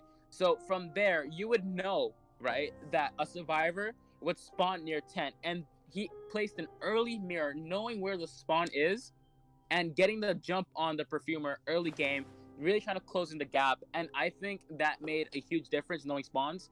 And not only that, he knew that there's a forward on bridge, and then when it came to when the forward was down, he knew where the mercenary was rotating from the other bridge. And I think closing the gap within spawns, and as Blood Queen, who's super strong on cutting off routes and controlling Cypher and the share, I think it was just a phenomenal job on and knowledge to both players. For sure. Both sides. The survivors were able to predict that too, because the survivors were in that tent and they both rotated out of that tent before that mirror was fully in. So you had the hunter who knew where the survivors were, but you had the two survivors who actually rotated out of the tent before Blood Queen was able to get into that tent. And not only did Blood Queen know where the spawn was, but she also knew that rotation route, and that's why she turned around back towards those two pallets by fourth stop and was able to catch the Perfumer in the wide open. High tier gameplay from both sides and excellent prediction routes from the Blood Queen, just as you said. All right, I'm going back to my chat. Bye guys, love you. All right, love you. Bye. Excellent gameplay from both of those teams. I really enjoyed it. And again, this is some of the routes that we were talking about. One of the most important aspects is really that ability to be able to predict where these survivors are going to go. All right, so how about we move on and we start talking about MRM, because now we're going to see these two survivors, two hunters here. We have Seek and we have 464. We have the first photographer and a 9th Wu Chang player. And we also have the 4th Bloody Queen. My big head is in the way. And the 9th Ripper as well. So it's going to be interesting. Which one are they going to go? Are they going to go for the Blood Queen, because usually the Blood Queens are preferred in these one-round tournaments? Or are they going to try to go for a photographer? Now remember, with MRM, they absolutely have to have the ability to get a 4-person elimination. That is very important from them. However, Elias Martin, they have some very good survivors on their team who are well known in the NAEU. You got Eli, Second Cowboy, and Seer. Seer has been banned, so are we going to see Eli using that Second Cowboy?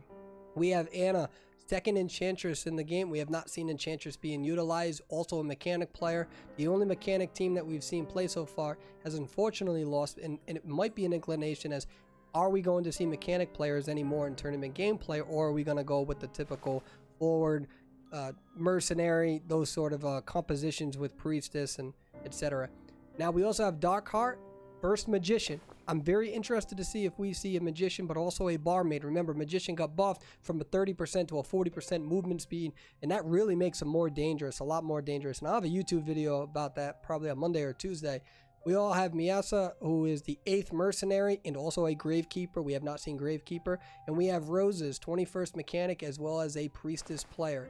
So that's something that we have to take into consideration. What are the team comps that we are going to see between these players? Again, this is the first time in Identity 5 history where we're not seeing that much mechanic. And a lot of people ask me, you know, Persuadable, what are your thoughts about the mechanic nerf from a competitive standpoint? I think you guys are seeing it. And I think that you are seeing how difficult it is to use mechanic now. And I think that there's a lot of team strategies that are done with that sort of rushed, sort of, we need to get these ciphers done, but rather we need to kite longer. And this is a strategy, like I said, that's been going on for a very, very long time. Now, are we actually going to see a Magician being used this time? Now, we all know that playing Magician has a 60% increase to how long it takes to rescue him. However, he's been buffed in 2 ways. We know that he's been buffed with movement speed, and he's been buffed in terms of when you're on the rocket chair, you leave an illusion. Is there going to be some sort of strategy that you can use with good Magician players now, or is it a better strategy when popular characters like Blood Queen are nerfed? We're not nerfed, when they're banned. We're not going to know this. We're not going to know this until we start getting to that day 2. Multiple rounds, multiple bans, and don't worry, tomorrow when we come back on live feed, I will make sure to tell you guys what the rules are going to be. The ban system is going to be much more integral. There's going to be more bans, more survivor bans, more hunter bans, because we want to make this as versatile and flexible as possible. And there we go. We do have a Magician being used. We're seeing a little bit of a different team comp strategy. Now, Magician has been used since Season 1. A lot of people think that Magician isn't being used as much anymore because he's not as good. Well, that's partially true. That's exactly why he just got buffed. Remember, if a character is buffed, the devs are looking at that and saying this character is not good enough, okay? So now that Magician has been buffed, that's also because there's been so many characters that have been released that don't really have too many consequences. There wasn't too many consequences with Enchantress, not too many consequences with Prospector, right? So, with that being said, are we going to see these Magician players being used a little bit more? Remember, a good Magician user makes it so you can't hit them because of those illusions, which means that you're not building up your persona points. Let's see how it gets used in this tournament. Right now, we have a Blood Queen, and she already knows where these individuals are. She's going to immediately come over here. She goes after the Mercenary. Remember, Mercenary has also been nerfed. He only has 4 elbow pads. He needs to be a little careful. He's already used 1, so Mercenary now only has 2 elbow pads left. That actually works. That works in favor for both sides. It works for both sides because the Mercenary was able to get away and not feed the Blood Queen, but he's only got 2 elbow pads. It's going to be very difficult on a large map now, all right? So we have Perfumer doing that same sort of rotation, except now moving back in towards tent. And let's see where she's going to go. It's going to be very difficult for this Perfumer because she cannot die in this tent. Basement is in tent, and she knows that. And she's doing a good job rotating, does a good job with that Perfume, and she's going to get a boost here, most likely building left to right. However, she's not going to have a Perfume right here, very close to a Terror Shock. She uses that window to transition out, as well as the damage that has been done to her to get a little bit of an additional boost. And now she's going to rotate to a very strong area, at least with these pallets. However, Blood Queen is one of those hunters where no matter where you go, it's going to be difficult. And is she faking what is she doing? How are we going to use it? I can't see in the corner if she has blink or not. Now, Perfumer is using her Perfume over there. She's going to continue transitioning away. Is she going to be able to beautiful dodge? That's one dodge. There we go. She's trying to move. She's going to keep moving over here. Is she going to be able to get this? It's going to be very difficult. She going to be able to time it? This is all mind game. She doesn't perfume. She does perfume back. Beautiful move. Beautiful move from the perfumer. Buying time. That was absolutely excellent. They are down to 3 ciphers. That was one of the most important parts of this entire match. Her ability to outmind game right there is what is going to really give them that competitive advantage. Remember, they just need 1 survivor to escape. That's all they need. There's been a 4-person elimination. Beautiful job from that perfumer. Excellent job rotating. Excellent job using the pallet, using the window, understanding her build, understanding the boost that she's going to get, understanding the mind game of using that perfumer, and that is the intensity. That is what I feel so bad about the majority of the population that plays Identity 5, because when you do moves like that and they don't work out, that's when people come to the YouTube videos and say, I'm not a good player. No, that's not the case. What's the case is that you make a choice and you either out-mind game that other player or you do not. And sometimes you can play very, very good moves, but it's just that the other player's moves somehow happen to be a little bit better than yours for that one moment. That doesn't mean that it's going to be replicable. I think I just said that wrong. 9 out of 10 times. So beautiful job from the perfumer. They really just need to keep doing what they're doing here. Perfumer needs to decide, yep, see, again, you make a choice. Imagine if she didn't throw the pallet down, right? Then she would have been able to continue kiting a little bit longer, right? However, it's not always peachy. You can't look back at your gameplay and say, oh, I shouldn't have thrown the pallet down. No, sometimes you'll throw the pallet down and get the stun, sometimes you won't.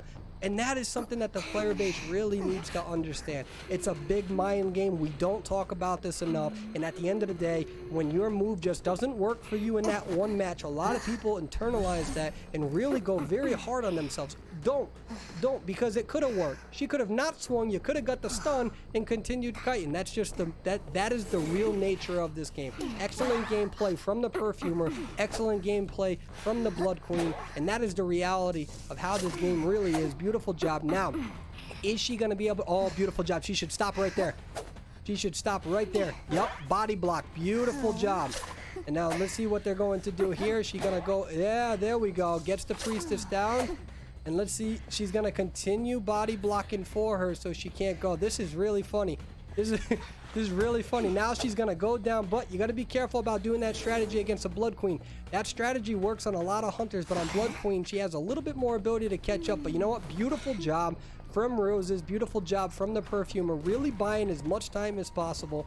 And the only thing here is that perfumer, oh, she does have abnormal. The only thing is that perfumer did decide to go and kite towards that last cipher that they were working on. But you know what? Sometimes that's going to happen. Perfumer's doing a good job navigating to the other side of the map. And now this is going to make the Blood Queen very insecure about this situation because she has to block this cipher. And now that she's blocking this cipher because she went to abnormal, all right? She's blocking the cipher. That allowed the perfumer to really get away far. That might have actually been a really good move from the perfumer to purposely bring her there and to slow that game down. And now, here we go. We have that teleport use. I think she used abnormal, right?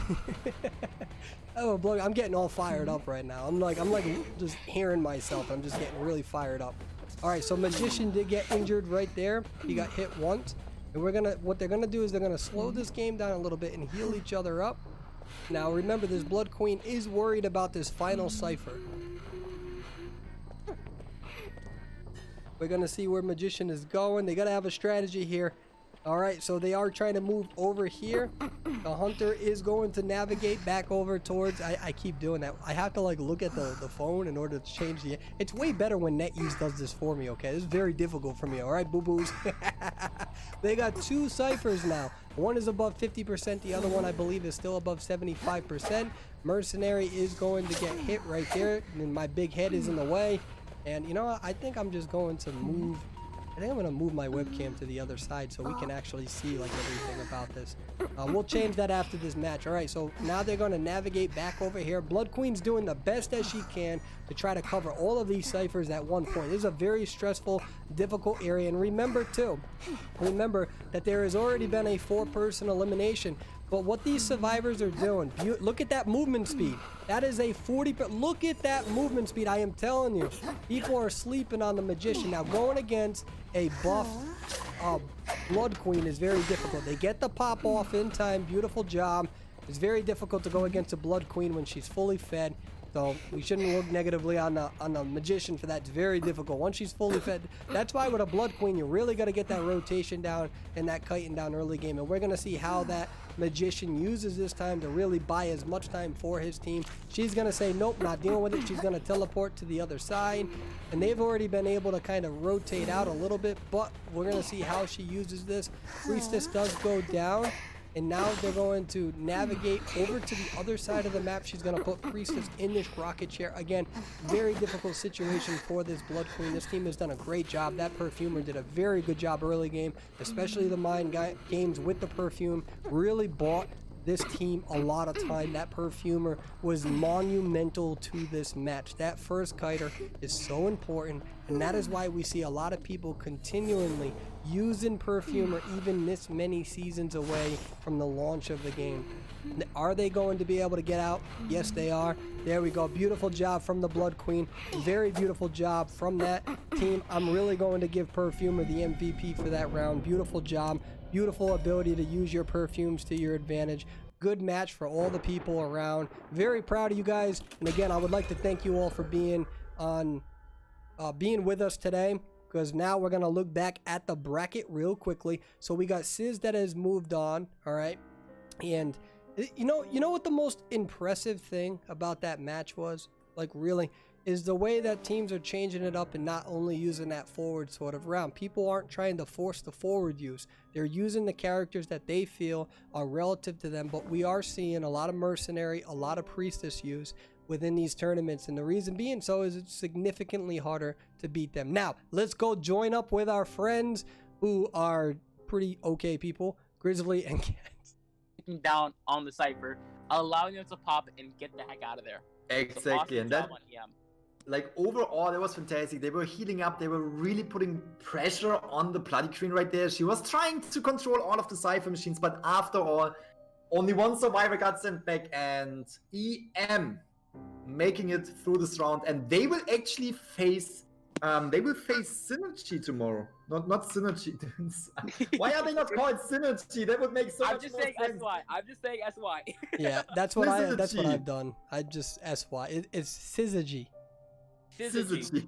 I think. It sounds like a Pokemon. And we will have AM versus Syzygy tomorrow in the semifinals. That's something I'm looking forward to see. Excellent gameplay. That Perfumer really did a great number in terms of being able to mind game with those perfumes. Really probably the MVP of that match. I mean, really, that's what's so difficult about trying to kill a very, very good Perfumer for any hunter. Excellent job from both teams. I think what really shined was the communication on my part. The Perfumer did a really good communication on your part. You did on their part. Look at Cats. Cat's trying to take credit for a tournament he's not even playing in. Oh, yes. We're going to see a video. What's up, guys? Cats 007, #1 MC in NAEU. Just want to give credit to myself. Oh, no. Oh, we're so brutal. I'm so happy you guys are MCing. Oh, wait. Listen. We forgot one person. Hey, Baz! Hey, Baz! Oh, my God. Yeah, wait. Yeah, but anyways, that was a great gameplay from both. And again, I really think that we're going to see Blood Queen just completely banned from every match when possible. Yeah. Going on with the next round. Same thing that we see with Seer right now on the Survivor side. Like, it's gonna be Bloody Queen and Seer bans most of the times, I guess. Yeah, I don't think they're gonna be banning Mechanic, but she's not as viable as she was before because of this whole nerf. So we're definitely gonna see a lot more Seer bans. For sure. Oh, you're right. I totally forgot about that. Yep. Well, that's yeah. So now with her use, a lot of players are saying they barely feel like they can get more than one cipher done. And so this has been a strategy in China since Season 7, even before that, where you maximize the characters that kite for a long time, such as Forward, Mercenary, Priestess combinations, and then that last one is either Seer or Perfumer. They actually like Perfumer a lot too. And the reason why is you slow the game down. Slow the game down, kite better, and wait for that accelerated decoding.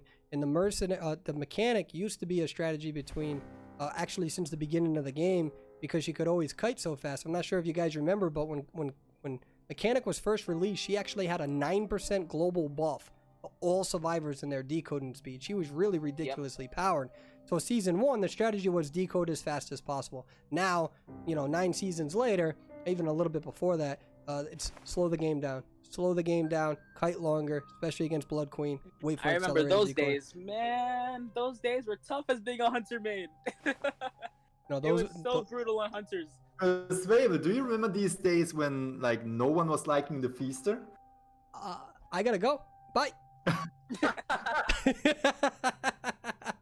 Excellent gameplay from both teams. I'm very impressed. Oh wait, actually, I don't really know who.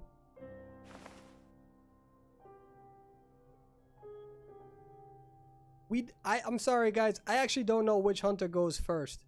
So I need to know what teams are going first. But what we could talk about is that we are having CVC versus Shock Storm. CVC Hunter is actually going to go first. So what I'm going to do is I'm going to get these graphics up for us right now. I am really growing, guys. Ladies and gentlemen, you guys know I don't do this graphic stuff. I'm doing this all by myself. Toot toot. Anyways, okay, so what we see the hunters are going first, and we have PMX and we have CVC. We have a Dream Witch and a Mad Eyes Hunter, as well as a Feaster number 4 and a Wu Chang that is going to be selected between these two. It's going to be interesting to see which one they decide to go with, because we don't really see a Blood Queen that's mentioned there, but we never know if somebody has a trick up their sleeve. We also have Shock Storm. I just drink way too much tea, I'm not gonna lie. And we have the 4 survivors on here. We have T89 Prince, I believe, Prospector user, Mechanic user, Flops, Perfumer, 21st Seer. We got Mbix, who's the first officer. That's hard, that first officer. We have a Prospector. We also have Daredevil, who's a good forward. And we also have Bridgemont. We have a 13th Seer as well as a Mechanic. And remember, Daredevil is also the 14th Mercenary. I am going to say that I am ready, and I didn't know how much time I had, so I kind of sped through that. So it's going to be interesting with this match to see, are we going to see a Blood Queen? Remember, Shock Storm, you're looking at the survivors right now. You are not looking at the hunters. I believe CVC's hunter is going first. So are we going to see that reemergence of Dream Witch? We have not seen Dream Witch within this tournament yet. I do predict that we'll see more Dream Witch, especially from popular players like Alien in round 2, or rather day 2. But is PMX going to play? Is CVC going to play? Remember, that first round, this first round 2 match is very important. This dictates whether you go to the next round or not. And it's a very important one, and that's why we're seeing so many Blood Queens that are being utilized, other than really that Wu Chang. I gotta make sure, by the way, that I pay attention to my game, because I get so caught up in talking about these strategies, talking about these players, talking about these characters, that they invite me and I don't see it. Do you guys see why I'm probably MCing by myself? Probably why I'm MCing myself.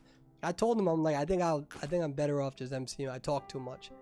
It's funny. So when I was the MC in Call of Abyss 2, me and or rather Grizzly and I, we had to work on strategies where like I would tap his leg when I was done talking. And like we would look at each other while we were talking, and like I would nod my head, like let him know, like, yo, I'm almost done, because we kept interrupting each other. And here's a fact about Grizzly in Call of Abyss 2. In Call of Abyss 2, he wanted me to do all the talking. He was very shy. He's like persuadable. I just want you to do all the talking, and I'm just gonna kind of give like the little, side commentary. And then after a while, I'm like, I'm talking way too much. We do have Blood Queen, we have Gravekeeper, we have a Coordinator, we have a First Officer. This is very good. And a Mercenary. Good team comp. Let's see how this is going to be used. We haven't seen too much of that Gravekeeper. Anyways, and then, so finally in one match, I got frustrated because I'm like, Grizzly, you got to MC. Like, people want to hear you talk. You got more fans than me. You're more likable than me. You're a better person than me. So in one of the matches, I was like, I'm not talking. On live feed, you can go back to Koa 2. I'm like, I'm not talking this match. Good luck, Grizzly. And Grizzly's like, what? And now look at him. He's one of the best MCs. All right, let's go. Oh, look at that. Look at that. All right, we got Dream Witch that looks like me when I'm trying to look at my phone and mess with the camera and do this. All right. We have Dream Witch who's going to navigate over here, a popular strategy for a survivor to move towards what we call wedding. And now what we are going to see is he doesn't know that it's a Dream Witch most likely yet. But this is a popular strategy sometimes to try to transition over. Uh-oh, beautiful job. Here we go. Is she going to be able to hit him? Nope, she decides to just, I think she's deciding to move along. Trying to hit a first officer is very, very difficult. The problem is now for the Dream Witch is that when she's transferring away from the first officer, the problem is that nobody is on this side of the map. This is the rotations we were talking about. And you're seeing SS doing an amazing job rotating right now. And that's why we see a lot of that rotation we were talking about, okay? A lot of hunters, they don't want to waste time on a first officer. It's very difficult to kill a first officer when they have their pocket watches. On the contrary, though, beautiful stun, beautiful terror shock. What? Oh, wow, beautiful. That was game changing. Unbelievable. Good move from the I almost said gamekeeper, whatever. The gravekeeper, and then the Dream Witch was able to find a way to come back and be able to. This is such a good Dream Witch player for you to be able to navigate back to what. I'm not sure how you guys feel, but when I play Dream Witch, I got all these things going around. I don't know who's who. I don't know what buttons I'm pressing. Next minute, I'm looking at a wall where I'm trying to go after a character, and we are going to see the patroller. Is he going to be able to? Ooh, he gets that. Gets that use. Let's see how Dream Witch can use this ability to prevent that rescue. She's going to move one of. This is excellent gameplay. This is good. This is a very, very good Dream Witch. She's probably going to move back to check her chair. Yep, she's going to move back. Check this chair. They are at 5 ciphers. That terror shock was so important. That was such an important terror shock. Patroller's going to move out. Can predict these movements. This patroller, this character is predicting all the routes. Dream Witch is predicting the movements of all the rescues. She's able to predict the rotations. This is very, very high tier quality Dream Witch use. This is a very, very good hunter, a very good player. He's able to get that hit right there. Mercenary, beautiful job with that rescue. We're having a little bit of lag. I apologize for that, guys. Remember, if there is any technical issues, just give me 20 seconds and it should resolve itself, all right? Mercenary is able to elbow pad away. All right, Mercenary is the one that's highlighted right now. First officer is injured. Gravekeeper is injured. And I don't know what it is, but every time I see a Gravekeeper in the ground like that, it just makes me giggle. I don't know why, I just giggle. Whoa, beautiful blink. We got a terror shock, a beautiful blink. This Dream Witch is scary. This is a very, very good Dream Witch player, and I think that this Dream Witch player is going to surprise a lot of people who have never heard of this hunter before within day 2. I really mean that, and that is if they're able to get to day 2, because one thing that we do not ever want to do is underestimate these teams. If there are any teams that are able to adapt to the situation, it is these players. This Dream Witch is a very, very scary player. One of the best Dream Witch players that I've seen, to be honest with you. Again, a little bit of lag. I apologize for that. Makes them miss. That was beautiful. What a beautiful move right there. We got the Mercenary still down. We have First Officer injured, and we have Coordinator. These are beautiful moves, ladies and gentlemen. This Dream Witch player is remarkable. Waiting for that First Officer. That should have been the First Officer's second pocket watch. Excellent job from the First Officer with that kiting ability. Was able to predict that charged attack. I believe it was a charged attack and was able to get away. They're at 4 ciphers right now. What a magnificent movement from this Dream Witch player. Let's see where she's going to move to right now, because they're in a very sticky situation. Right now they have to get a cipher done. They have to try to get 3 ciphers remaining so they can pop the hatch, so at least one person can try to get away. They do not want to go with a 4-man or 4-person elimination. They don't want to try to afford to do that or have the ability to do that within this 1-round, 2-match elimination tournament set up for day number 1 of the NAEU server tournament. You know, I'm very proud. I am very proud of the players on my server right now, because it's showing the world, hey, we have good players. They're here. They're great. They invest hundreds of hours in this gameplay. They practice. We have teams that take it seriously as well, and don't underestimate them. Very proud about these movements from these hunters. Beautiful move. from PMX, being able to really control this map and just dominate. We see that the mercenary is still on the rocket chair. This first officer, I believe, does not have any more pocket watches, however. So we're going to see if he's going to... I could be incorrect, but I'm pretty sure that first officer has used both of them. And really, that Terror Shock was the defining moment of this entire match. Really helped PMX substantially. And they're at that 4 ciphers. Mercenary is going to eventually go down. Mercenary did get injured. Let's see what we have.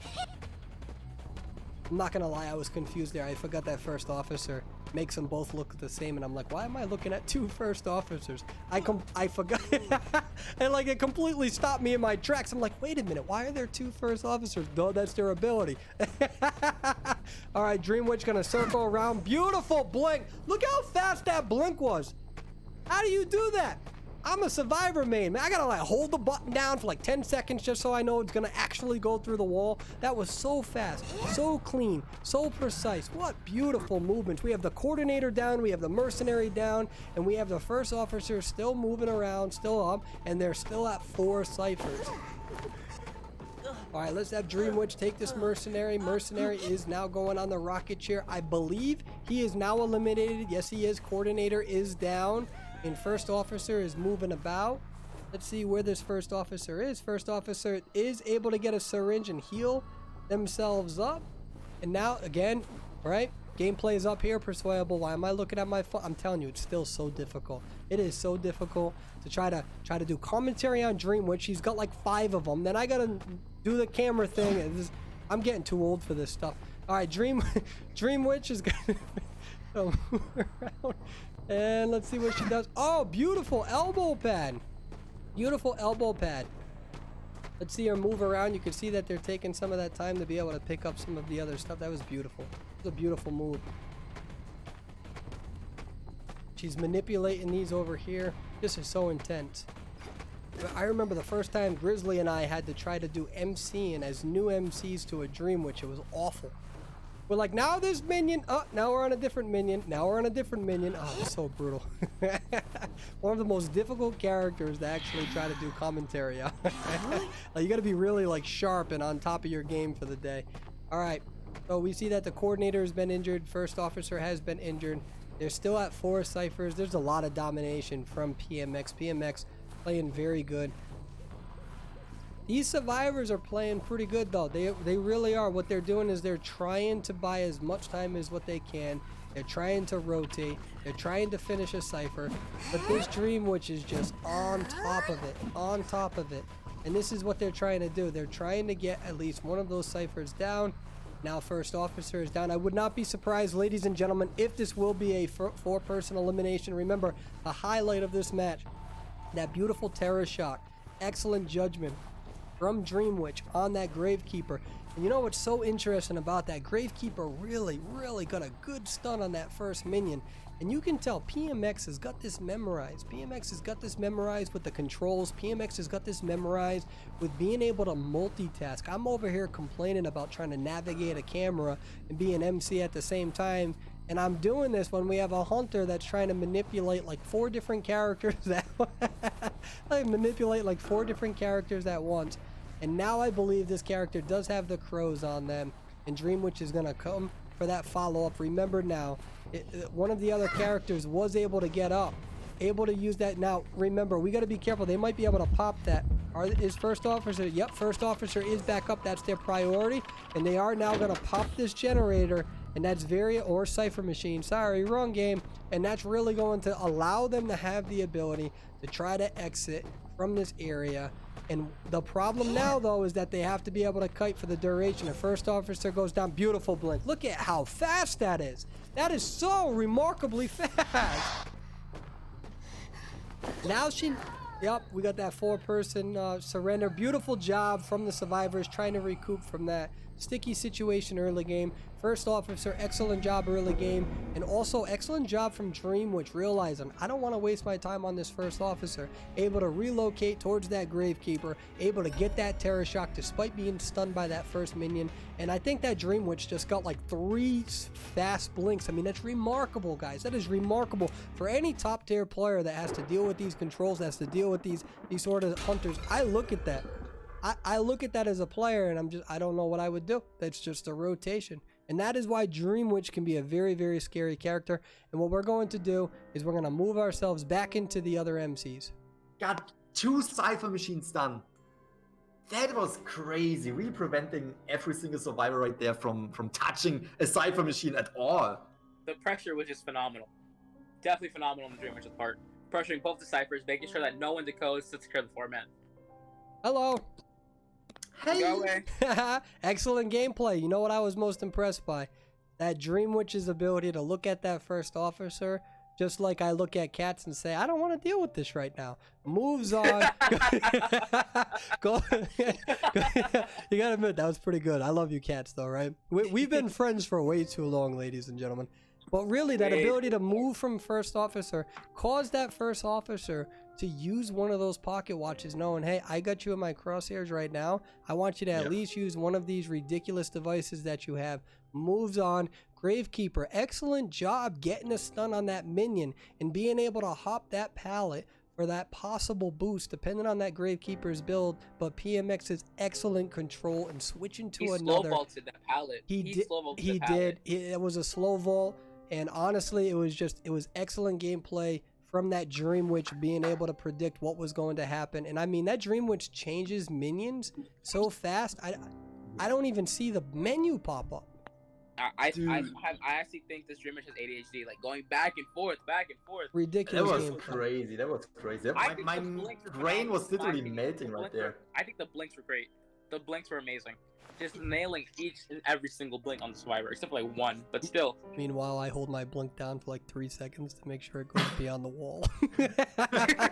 Oh, how I have become washed up in 10 seasons. Anyways, guys. Oh, right. You're gonna probably brag about your third lawyer now. Well, I'm washed up. I'm the #1 season player. This and that back in season 1, and right now I'm the 9th lawyer or 3rd lawyer. You know, the good thing about it is that when you say it enough times, and when people make fun of you, like what you're doing for me now, you're just telling everybody how great of a player I was, and I appreciate it. How great of a lawyer you are. I'm like, keep going. What else was there? What other accomplishments have I done? Oh, wait, let me think. Oh yeah, you were the first tournament winner, right? Yeah. Amazing. You was I was a great player. I was a great player, you know, just like, you know, cats, one day you'll become good enough, so one day you can look back and say was as well. I envy the fact that, listen, I'm walking in your shadow. I want to be an amazing thief like you. I never watched your guides. That actually didn't help. you will never walk in my shadow, my friend, because you have created your own shadow. I need to interrupt you because I know that you are fantastic players. Both of you do absolutely fantastic jobs, and you put out these great videos explaining everyone how to use characters. But let's be real right here. I watched both of your videos. I learned nothing. I suck at every character. Your skill to teach players how to be a good player, dude. You both suck. Like, let's be real right here. I learned nothing. 1.5 years I'm playing this game, watching Persuadable, watching cats every single day. Where am I? Top 1,400 forward, if I'm lucky. Grizzly's like, I'm still a hound. I've learned nothing. Grizzly just came. I'm still stuck at hound. Grizzly just came out with a knockout. That was a knockout punch. I'm going. Bye. I'm done. My God, Grizzly coming out with the fire right there. Wow, he just completely put Cats and I in our place. And you know what? We deserve. I'm not gonna lie, that burn was so bad. I don't even know who's going. Who are we watching? Yeah, that's right, Shockstorm and CBC. All right, so how about we bring up Shockstorm? We just saw, I believe, yeah. So we're gonna talk about these hunters now. We see a Ripper, and we also see a Ann player as well, and we also see a Ripper and a Bloody Queen between both of these great hunters. Really, one of these hunters is going to have a lot of pressure on them to try to get the 4-man elimination. Remember, 1 round, 2 matches, ladies and gentlemen. That's going to be very difficult. However, one of the other things that I want to talk about here is some of my big head is always in the way. My big, if I go over here, it's wrong. We're going to move over here. Hey, boo-boos. We see that we have the 18th Cowboy and also an Acrobat. We got Tony, first Perfumer. So, and Seer, remember, Seers are banned in the tournament. Well, that's the majority.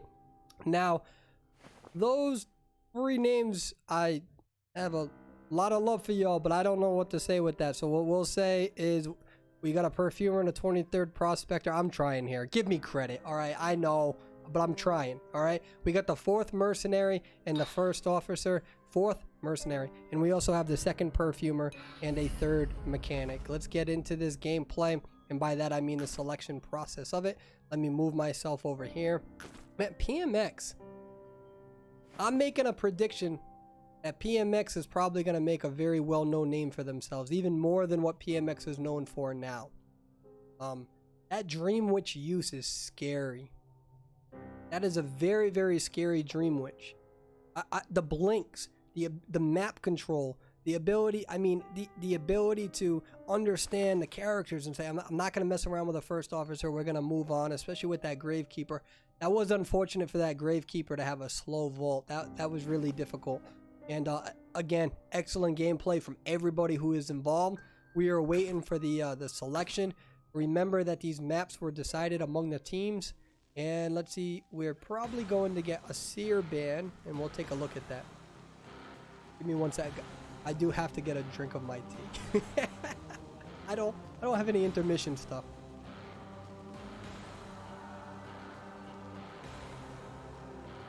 I'd like to thank everybody on YouTube as well. You guys are remarkable. We have quite a bit of few people watching. This is awesome. And thank you for being kind. We got a Cowboy player. We got a Cowboy, Priestess, Perfumer, and a Mercenary. Let's see how this Cowboy is going to be utilized.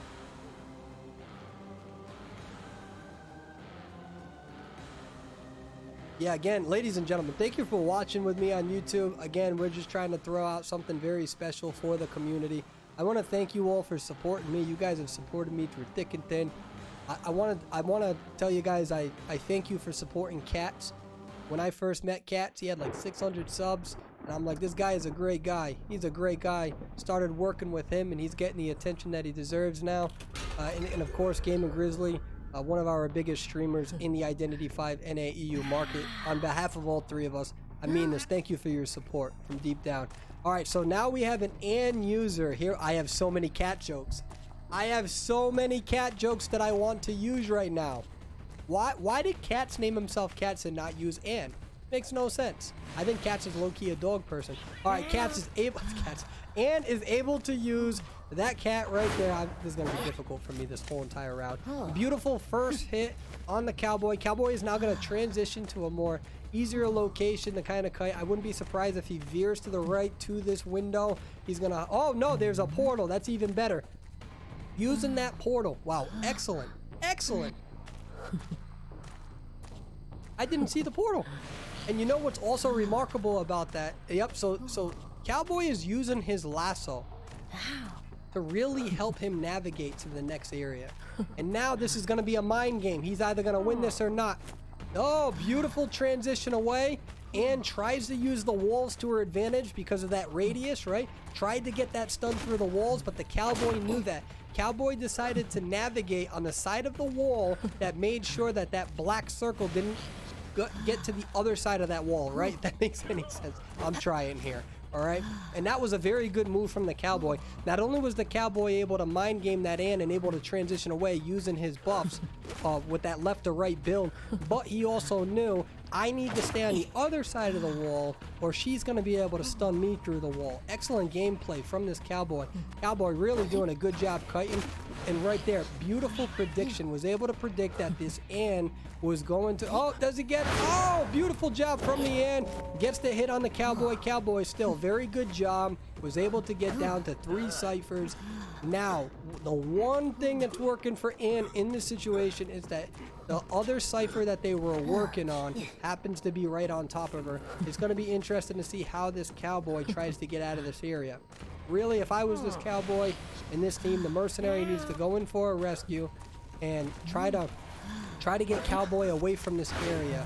Oh, she prevents it. She prevents it. Yep, she gets the second hit, but mercenary is not going to go down on those 2 hits. And really what cowboy needs to do is try to get out of this area. And now mercenary is going to hook back, and he's going to wait by that cipher so he can finish it. Able to get that last effort. She's going to be able to, what is she going to do? Uses that. Now remember, uses the cat over here. Cowboy is going to go down. She's going to use this cat to her advantage. Really use that separation and that distance, her ability to really be able to get back to this cowboy. Mercenary is down, but you can bet that mercenary is probably healing up. So mercenary can be in the position of that cipher that they have already done at 75%. That's exactly why mercenary decided to veer back towards graveyard. And now what we have is the cowboy going back in for the second time. And remember, this Anne really has to do her best to get that sort of 4-person elimination, right? This Anne cannot benefit from a 3-person elimination. Must get all 4 players down. Due to timing constraints, etc., the first tournament is exactly the reason why it is a 1-round, 2 match. And now let's see how Anne is able to really prevent the rescue. Anne is one of the best preventers of these rescues if executed correctly. She's going to use those. They're not going to go in for the rescue. They're not going for the rescue because they understand we only need 1 person eliminated. So what we're going to do is we're not going to go in for that risky rescue, and we're going to focus on ciphers instead. And what this priestess is doing is she decided to stick around to really have this Anne focus on her a little bit. Gonna release these cats, going to move over here. And that's the strategy of this team. This team does not need to get all the people out. They just need 1, and that's exactly how they're going to play. I would not be surprised. Oh, double. Beautiful job. Beautiful job. All right, let's see how she gets this. We have slow movement speed here. I think we're having a little bit of a lag discrepancy. That is not my stream. I think that's actually the game in itself. All right, able to get this down over here. Oh wait, nope. Does she able? Oh, did she was able to avoid that. She was able to avoid those cats. She's gonna keep looking around. This is a very sticky situation for this Anne. It's gonna be very difficult to try to pull off a 4-person. Really moving around, having a lot of discipline, looking at them. But again, look at these survivors. Excellent gameplay. What they're doing is they're really splitting up, and this priestess is really using these portals to her advantage. Let's see what they do in terms of trying to navigate. Remember, they're just trying to get one of these ciphers down.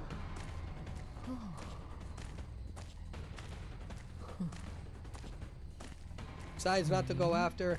Still focusing on those ciphers. Excellent discipline from the Anne. Really being able to notice that. But look at this. This is the rotation I was talking about. This is the rotation. This team is communicating very well. Anne is not having the ability to sneak up on any of these survivors right now. They are doing a very, very good job at being able to communicate to one another. And watch, if she leaves this mercenary, do not be surprised if you see some of these survivors split up over here. She's looking at the cipher. She's trying to see some of that wiggling, and you can see them again. This is what I'm talking about. This is the high tier strategies that I've seen in KOA 2. High tier strategies that we saw in the finals of the summer tournament. It's this rotation skills. Now she's going to use this cat. She's going to really think that they're far out. She might actually, no, does she get it? Comes close to it. Beautiful portal. Beautiful portal right there. Excellent job, able to buy a lot of time. They're really making it difficult. And what we have over here is we have the mercenary, I believe. Yup, he's at 95%. Look at that. I'm getting so good at these camera controls. I can't wait for day 2. I'm getting better at this. All right. Enough. He's waiting. Uh-oh. What's the move that's going to be played here? Mercenary deciding to leave. Mercenary doesn't want to mess around with these cats. Gets that first cat. Gets that second stun. Beautiful move from the Anne, being able to use those stuns to her ability. She's able to pop it, though. And now this is going to be very dangerous for the Anne. very dangerous for the end because, again, they really only need to get some of these survivors out at this point in time. And Mercenary is going to try to buy as much time as possible, and he's doing a really good job at buying as much time. But Mercenary is down. Perfumer and Priestess, let's see where they are. They both have their exit gates open, and this should be a two-person escape, and this should be enough, I believe. Excellent gameplay from both sides. Anne really worked very hard to try to maintain as much as she possibly could within that area. She really worked hard to try to navigate and to be able to control those cipher machines. But again, this is something that we have been talking about, rotation.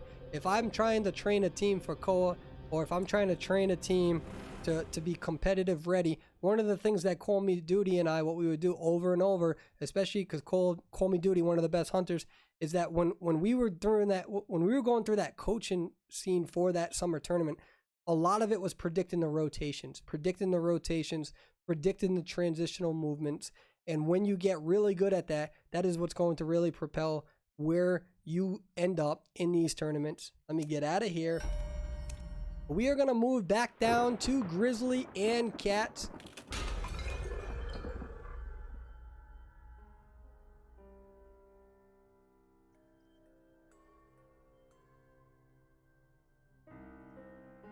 Hold on, give me a second. I froze right there. Well, I didn't freeze, but I lost the Discord that I'm supposed to be part of. Okay, hold on. Fantastic job. Still got sent back to the mana, but again, CVC only needed one survivor out of there, and this was a fantastic match. Just putting pressure on SS. Oh, hi there. Hello. How are you? Hi there. How are you? How are you fine gentlemen doing? Wait a minute. Who are you? So, if anything, I'm gonna say this because I'm a bigger person than both of you. You two people are remarkable for this community, and I want to say that you both have done a great job helping the Identity 5 community fruition, and I would like to thank you for all of the stuff that you have provided for the community. And you know, this shows that I'm a better friend than both of you, because I came into this chat giving you guys compliments, and you already came at my throat. You know what I mean? So I know where the lines are drawn, boo-boos. I know where the lines are drawn. And one other thing, I had so many Cats jokes, so many, but you weren't as an MC, you weren't in my chat, right? So I just want you to know that until you become the #1 and player, I don't have change your name to Dogs 007.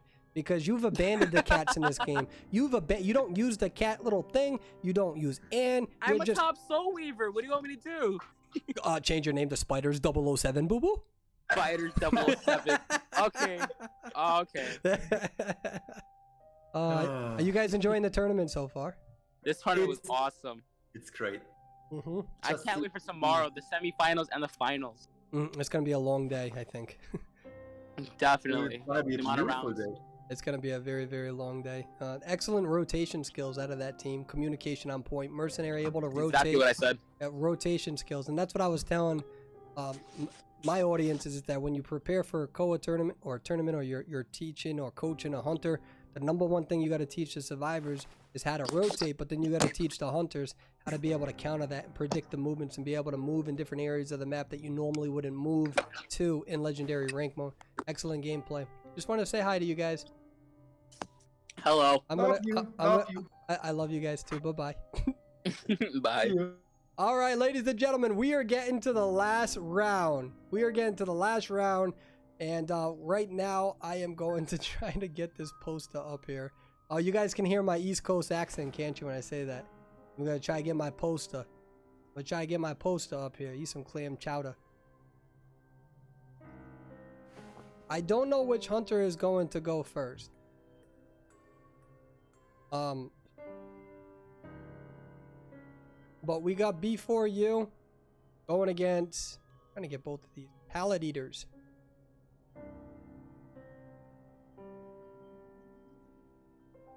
I don't know as of now which one's gonna go first, so we're just gonna go over every single player. First up for pallet eaters, we have Magic, Good Barmaid and Wildling. We got Imagine, Mercenary and Gravekeeper. We have GS Wreck. We got Third, Cowboy, and an acrobat. We'll see if we see another cowboy user. Bushy. We have 15th coordinator, 5th prisoner. Yeah, that's 5th. Okay, I thought that it was an SH. And we have Alliance. We have a forward and a mercenary with Alliance. We see that they're photographer and Bloody Queen, as well as the 4th Dream Witch player. So I really don't know who's being played. But let's talk about B4U. You got My Leg. You got Schmitty. You got Bad Road. You got Paul Blims. You got Sprinter. Now, this is a very big moment for Sprinter. Sprinter has been one of the top survivors for a very, very long time. A very long time. And what I'm excited about with Sprinter is his ability now to really compete for the first time, or second time rather, in the tournament. And we also have Gale right now, who's going to be that hunter. Very, very good hunter. Very good person. Not only a good hunter, but a good person. One of the best people to interact with on an Identity 5. I genuinely mean that. And a remarkable person. And of course, we're going to see that Seer ban. And we're going to see B4U. You guys know a lot of these players. You guys know the Schmitty, the Paul Blims, the My Leg, and the Bad Troll. I'm pretty sure that's Doc Man. Pretty sure that's Doc Man. We have Gravekeeper, Mercenary, Barmaid, and we have a Priestess format. Very interesting. We haven't seen that at this point in time, I think, with the same exact lineup, but we did see a Gravekeeper being utilized. And now let's really see which hunter is going to be used. Are we going to see Blood Queen?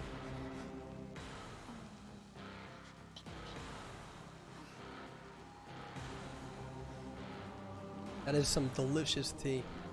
I have to drink uncaffeinated tea when I watch these streams and stuff because I get too excited, and then if I drink caffeine, then I'm just all over. I'd be flipping out right now. So, and again, ladies and gentlemen, thank you very much for watching today. This is we only have one more match after this, and then day 2 we're gonna have a lot more rounds and matches with a lot more bands. And thank you so much for being with us so far. I genuinely mean that from the bottom of my heart. And again, thank you for supporting me, Grizzly Cats, and of course, more importantly than us 3 bozos, right? We're like the 3 Stoogers. Supporting these players. They deserve this attention. They deserve it. They're great players. Thank you so much for your time. Now let's see Dream Witch over here going to move towards Shack. We're going to see how they use this against Gravekeeper. Schmitty is the Gravekeeper. We'll see what Schmitty is going to end up doing. Schmitty has a feeling that this is going to happen. He's going to immediately use this ability, and that's a good job. What he's trying to do is he's trying to use this palette, this area, to his advantage. And really what Dream Witch I think needs to do, so Dream Witch is going to set herself up and is going to set herself up for, oh wow, beautiful rotation and movement. Honestly, watching a Gravekeeper is going to be very interesting to see how this is utilized. And he's going to be able to get away right at the right time. That did not register an attack. Beautiful timing from the Gravekeeper. Wow, that was absolutely beautiful.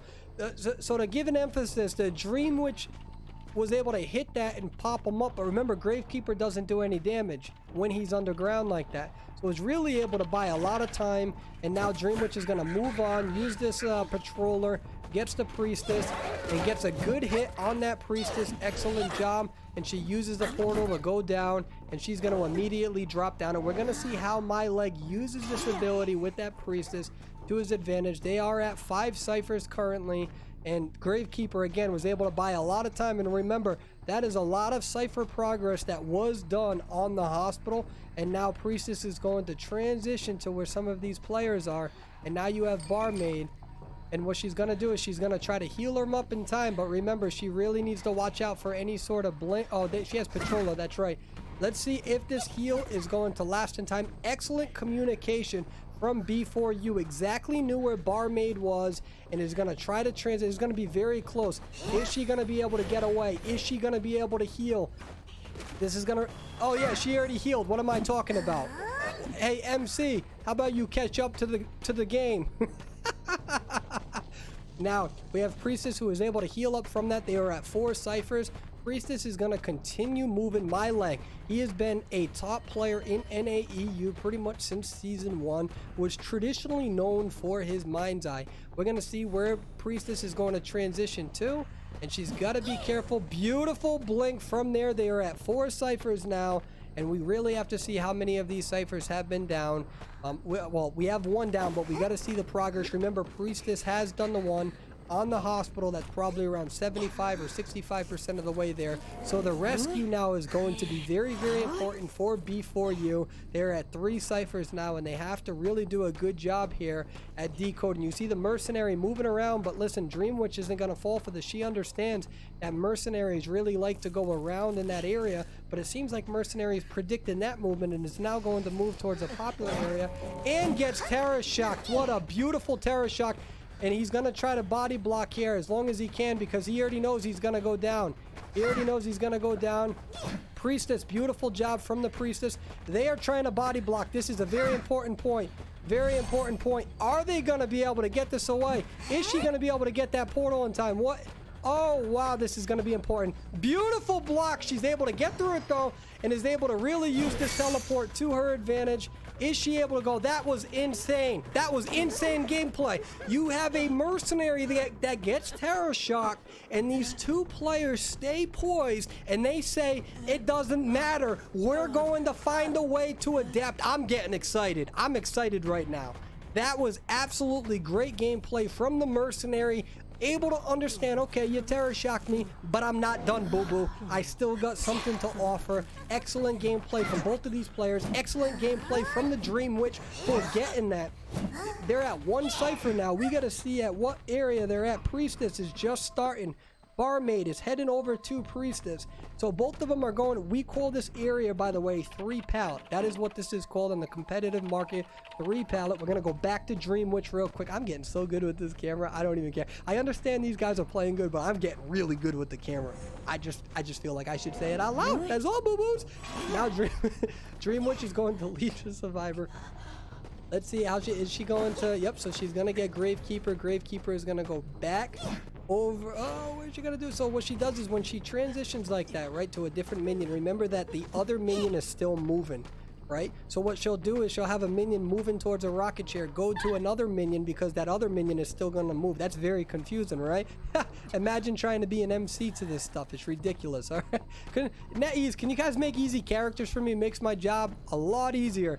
Dream Witch now still going to protect this area. What is the cipher at? Cipher is at about 75%, give or take. Mercenary is able to go in for that elbow pad. He's going to get the rescue. This is going to be a very pivotal moment. Oh, he gets the Gravekeeper down.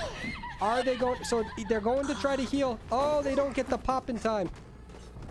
I can't remember. Does Gravekeeper get eliminated in this situation?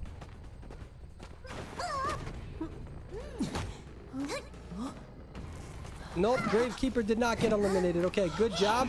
Expect a hit and then a pop. So they're going to be disciplined here.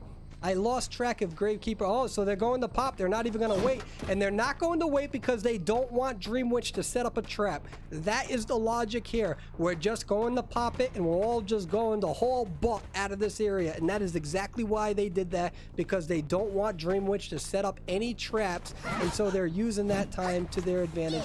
Now, Gravekeeper is down. And this hunter has to decide, do I go for a one-man elimination, or do I try to follow up for a second attack? Beautiful blink. Will the mercenary have time to get there? You have to be careful, because if that opens up, and that's what this hunter is going for, is the mercenary gonna... Mercenary needs to get out. Yep, mercenary is gonna have enough time. Mercenary does leave. Let's see what's going on with Gravekeeper. Gravekeeper now fully heals themselves. Let's get back to Dream Witch. Look at those excellent camera controls. And Dream Witch is going to hop this window. Excellent gameplay. Very difficult for the Dream Witch to be able to go through all of this and be able to try to really win against one of the best survivor teams. Oh, uses the dig aspect in order. Wow, beautiful job for the 4-man victory. That was excellent, unbelievable gameplay. You guys know that I have played with a lot of these players before. Great players. Excellent job. Dream Witch, excellent job trying to get some of those survivors down. That is not an easy team to go against. Dream Witch really brought the heat and almost was able to pull off a really good match in regards to being able to get that Priestess down, but Mercenary did a very good job at being able to block that. That match was filled with a lot of stuff. Now, let's go back down to those MCs. Great job to the Dream Witch. You know I love you and have so much incredible support for you as a person. Let me just open up the brackets real quick. Schedule is right here. Do you like that? Did Like I hear a I kind of like whispered in your ear. I was like, "It's beautiful." Yeah, it was like, man. That was beautiful. What is this? That move. What is this beautiful song? That move from the mercenary was amazing. Gets Terra shocked and says, "You know what? I'm not done. I'm going to continue trying to body block for this priestess." Yeah. That was the defining moment, as well as the Gravekeeper being able to use that ability in the beginning and at the end of the match. That It was a Dream Witch, fantastic that's play. a good Dream Witch player, man. That is a very good Dream Witch player. I think top four Dream Witch player, right? That not only top 4 Dream Witch player, but probably a top 1 good person in this community. That player is a very nice person, supports everybody, always positive. That's such a great player and a great person. Definitely. To make a 4 survivor escape right there, that's like an almost like undoable task right there. But still, we gotta give it to before you right there doing a fantastic job right with the team coordination. You have to remember too, that Dream Witch is going against a team that's already been in the Call of Abyss too. These are players who have played against the international community, who scrimmed against GR, who have gone against some of the top teams from Japan, and there's actually right now on my YouTube, there are international players from those other teams who are in KOA who are watching this right now because they support those players. And so that Dream Witch player, right, Gale, needs to feel very good about themselves because Gale did an amazing job. And if that was any other team within this tournament or outside the tournament, I think the results would have been very different, to be honest with you. I think that was excellent gameplay from that Dream Witch. Very difficult to go against those survivors. The communication was just so on par. And little details that people should have noticed, because I know that's from our perspective, we're just focused on the hunter. But if you notice, the mercenary would rotate and try to get off leeches. Remember, because Schmitty got leeched in the beginning. The mercenary would rotate and try to get the leeches off as possible. And then the help of the barmaid, giving the bottle to the priestess after she would rotate. And if you can notice, from in hospital, she jumps out the window and it makes her way toward double pallet, where the barmaid gives her a drink, she heals up, and she's just out of there. So I think the communication there, and then for them playing from Kola to here, you can really see how much they developed their communication and how it really paid forward throughout the rest of the match. Cats has grown up so much. I'm so proud of you. Leave me alone. I'm so proud of you. You used to be such a baby, and now you got all this. He Oh my used to god! be a little baby kitten right there. I'm gonna leave, BC. I'm gonna leave. You used to be Kittens 007. I think you have now evolved like a Pokemon, a cat. Good job, Cat. I'm going home. I'm gonna go back to my VC. Just want to let you two know I love you. Bye bye now. Later, Have a good one. See you. Oh man, that was funny. And we are waiting now. What we're going to do is we'll bring back up the B4U stuff. Because now we have Sprinter. Sprinter is one of the most well-known hunters in the NAEU server. Something to remember too is that Sprinter has been gone from the game. He recently returned. So it's going to be interesting to see how much rust does he have. Does he have a lot of rust there? Or is he going to be able to persevere and be one of the most dominant hunters that we all know him to be as? Now let's talk about PE a little bit as well. 1 second actually. Let's talk about PE. We have Magic, Imagine, GS Rect. We have Bushy, and we have Alliance. Okay. We have Barmaid, Wildling, Mercenary, Gravekeeper. We just saw a Gravekeeper. And one of the things that let me finish my thought because I'm going to jump around like a squirrel or cats on catnip. We got GS Reg. That was a good joke. 3rd Cowboy, Acrobat, Bushy, 15th Coordinator, 5th Prisoner. Remember, Prisoner is not used in this tournament. And then we also have Alliance, who's a forward and a mercenary player. Okay. Now, one of the things that I want to remind people is that I said it in the beginning of this tournament. I said it's going to be interesting to see if we see Gravekeeper used. There's a lot of people who feel like Gravekeeper is underestimated. In this tournament, you just saw how Gravekeeper could be very, very dangerous. Okay. Using that ability to buy as much time as you possibly can and really allow that decoding to occur. That's why a lot of people like to use Gravekeeper in the beginning of the match, you go after a Gravekeeper, you're really going to have to allow him to absorb a hit. It's like a glorified Gardener. The difference, though, is that if he doesn't have to use his abilities, it allows him to do some fancy things at the end there, especially against a Hunter with detention. That was some beautiful, beautiful gameplay. And again, that Dream Witch is a very good player, but you're going against an international team, a team that is well known around the international community that represented the server. That is not easy. That is not an easy thing. Some of the best hunters in this game as well, including Call Me Duty, says, I don't like going against these survivors. They're too hard. It's difficult just to pull off a tie against them. So that was such a close match. It was filled with a lot of good material, and that Dream Witch came so close. If she was able to get that from the Mercenary in that Priestess route, that entire match would have changed, right? And it just shows you how one little tiny instance can snowball the entire match. It was excellent, very excellent gameplay. Now the question is who is Sprinter going to play? Because we all know Sprinter to be one of the best clown users in the game. He's always been one of the best clown. I can tell you right now definitively that I have played all of the top clowns, most of them, from Season 1 to Season 10. I went against the number 1 clowns in Season 1. I went against the number 1 clowns in Season 2, 3, 4. I have never faced a clown user as good as Sprinter. Ever. Not on Northern American. I've played against all of the top clown users. I've never faced a clown user that's as good as Sprinter. Ever. Are we going to see him actually use clown? I don't know. His Ripper is also scary. Season 7, when I was playing Perfumer a lot, I would practice against Sprinter and Call Me Duty one-on-one, especially Sprinter here. Dangerous. Very difficult. A lot of good prediction movements. The ability to use the peepers and the navigator around the map. Everybody on NAEU for the most part knows Sprinter. So the question is, what is he going to be able to pull off? It's very difficult to pull off a 4-man for Sprinter. And the question is he going to be able to use one of these characters, or is he going to try to practice or use Blood Queen and Dream Witch without our knowledge?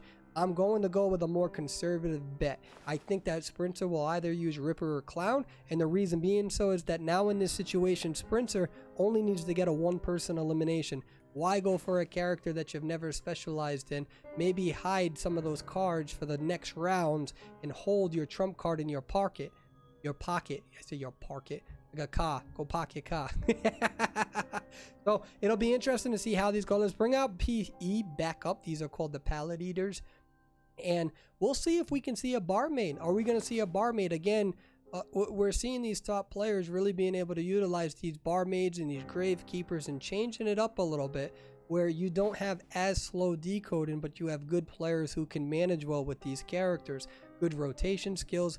Barmaid excels a lot better in in 5v5 or tournament gameplay, way better than legendary rank mode, because you're better at coordinating, so you can provide that bottle and allow that individual to heal up. So that barmaid is a lot more deadly in 5v5, a lot more deadly in legendary, not legendary rank mode, tournament gameplay. Now, it's one of those things that we talk about where when you look at these individuals and how they play legendary rank mode, if I had to choose, so one of the indicators, right? We always talk about this. Does rank equal skill? No, skins do. I'm just kidding. Does rank equal skill? I think rank shows how much you play the game, and I think rank shows that you know a lot more than some of the other ranks at rank 2 or 3. But does that mean that because you're a rank 6, you're better than a rank 5? No, it might mean that you actually play the game more. 5v5 is actually a better indicator of your actual skill. And the reason being so is that in 5v5, that's when you're actually playing against competitive teams. You're playing against teams that have communications that they don't have in legendary rank mode. And that's why you see some hunters that don't want to play legendary rank mode, but they like 5v5. All right? And that is exactly what a lot of these top players do. They like to go into 5v5. They like to practice these communications. And that's why you're going to see barmaid being utilized in a way that's a lot more efficient in these tournament gameplays or 5v5 than what you're used to seeing in legendary rank mode. One of the biggest problems is that you'll see people use these characters so well in tournament gameplay, and then you try to carry that over in legendary rank mode. But problem is, you don't have communication with your whole team.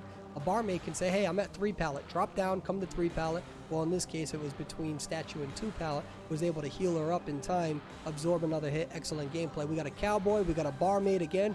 We got a Mercenary, we got a Priestess, and Sprinter using that Blood Queen. And again, we have a Seer band. Remember, Sprinter very well known for his Ripper, very well known for his Clown, which makes him very versatile in the tournaments that require more rounds and there's more bands and he has more flexibility.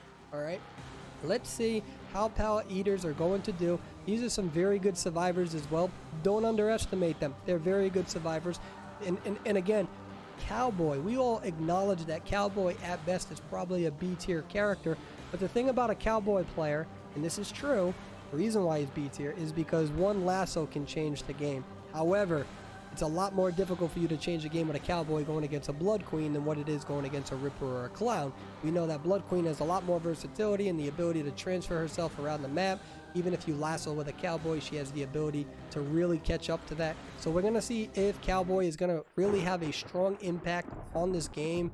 I really do consider Blood Queen a counter to that Cowboy, but how about we get into the gameplay and we see it? Again, this is our last match for the day, and I am hungry and I need another drink of tea. Let's see if Blood Queen goes. Yep, so she's going to use her mirror right away. She's going to catch up over here and she's going to try to cut this person off. I think that is the Mercenary, which is unfortunate for the Blood Queen, because if that was a different player like the Cowboy, there would have been a lot of things that she would have been able to do. But what you see is Pallet Eater's doing a very good job at rotating right now.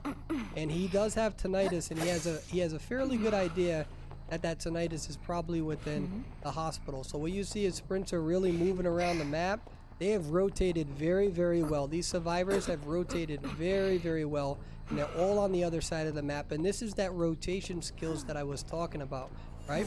Now, also, Pallet Eater is very fortunate that was the Mercenary. Good hit. Very fortunate that it was the Mercenary in the beginning, and that's what happens sometimes on these maps. Now we're going to see where the survivor ends up trying to transfer over to. Beautiful hit from the Bloody Queen, and we're going to see how she uses this pallet to her advantage. She's probably just going to wait for her skill, or she's going to try to do a, what is she going to do? Oh, wait. Oh, she hides. Okay, so what Sprinter did here was hide their red indicator to confuse the Priestess into thinking that she was going around. If you rewind this gameplay, you're going to see the Priestess do this like little circular move where she's hugging the pallet as if she's going around it, or not the pallet, but the wall. So when she did that, what Sprinter ended up doing is turning around, hiding it, and Priestess thought that she was going around. That is what just happened. If you look at that gameplay and you say, oh, why did Priestess do this? That's why Priestess did it. It was a good mind trick from the Blood Queen. There we go. Gets that second hit on the Mercenary. Mercenary is now going to try to pull off a body block here. Elbow pads out. Priestess is going to go down. Remember, they cannot afford to have anybody get eliminated. They did a very good job at rotating early game.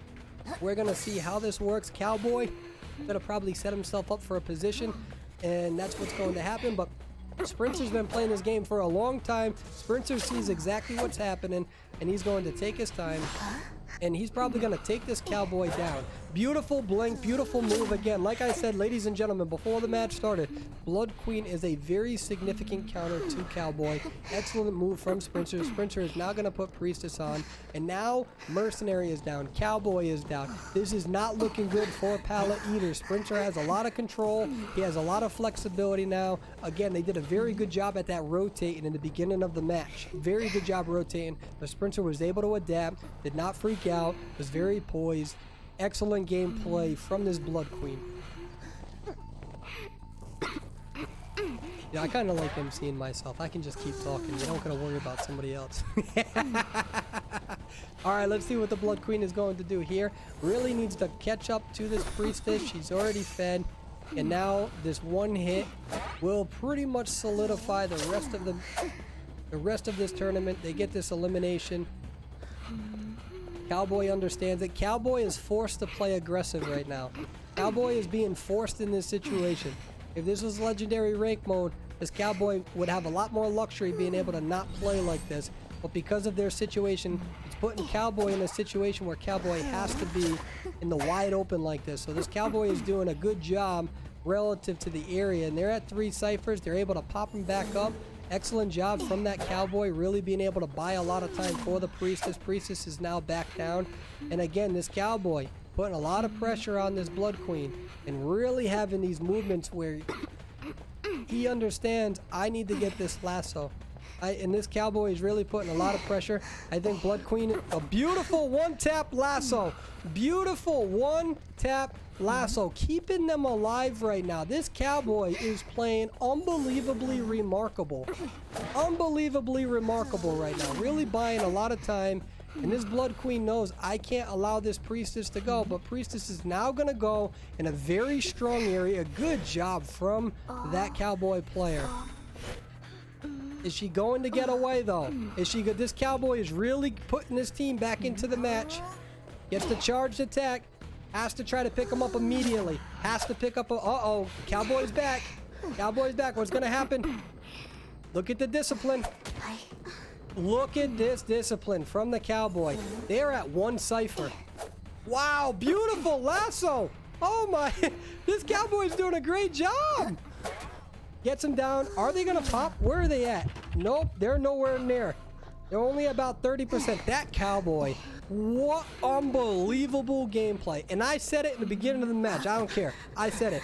A cowboy player is B tier, but if they can single-handedly change the match if they're able to play their character well. And Blood Queen has the ability to really catch up to that cowboy. That is probably some of the best cowboy footage in a tournament that I have ever seen covering this game for over 10 seasons now. 2 of those seasons I was gone. I was enjoying vacation. Dad needed vacation. Excellent gameplay from that cowboy. This cowboy should be very proud of themselves. Sprinter, you should be very proud of yourself being able to catch on to that and being able to finally get that extra kill and really solidify this tournament for B4U. Excellent gameplay from the Mercenary, being able to do what they do best with those rescues. Priestess able to buy a lot of time within that Sacred Heart Hospital. We're seeing a lot of good gameplay here. That's my cue to drink water. Nobody judge me for my water jug. I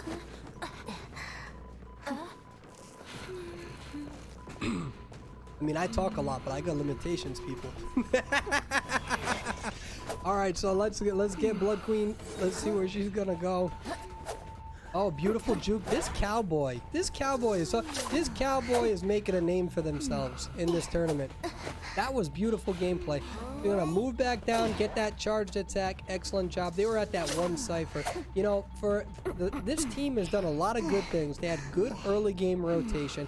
Cowboy was really able to put them back into the match. I mean, unbelievable skill from that cowboy. On an official, well, from a tournament perspective, I have never seen a cowboy play that good. Not on a tournament level. I've seen cowboys play well, but against a Blood Queen, specifically a Blood Queen, which can easily counter a cowboy at times. Very excellent demonstration of work. And good work from this survivor over here, moving around, taking it seriously. Let's see. That's Imagine. I think I was just playing.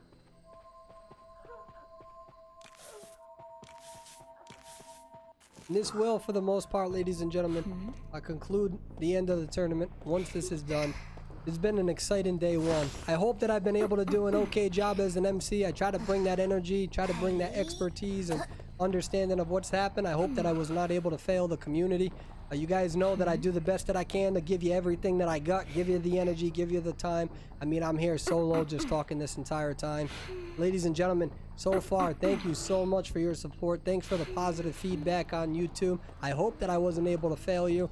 We are going to have a tournament tomorrow, day 2. It's going to be the finals between these 4 teams that are remaining, and there's going to be more rounds and more eliminations. And that's going to be very significantly important. More bans. We're going to have more substance. We're going to have more, because of those bans, we're going to have more sort of versatility and also different chemical makeups, if you will, of these teams. I'm very excited for that. So it'll be very interesting to see what these players do. And you can see that these players are having some fun towards the end of the match. How about we get back to Grizzly and Cats? Let's see what they have to offer. You can see Mercenary got through the gate, through the dungeon. Makes this a 3 survivor elimination. 8 points for B4U and 1 point for PE.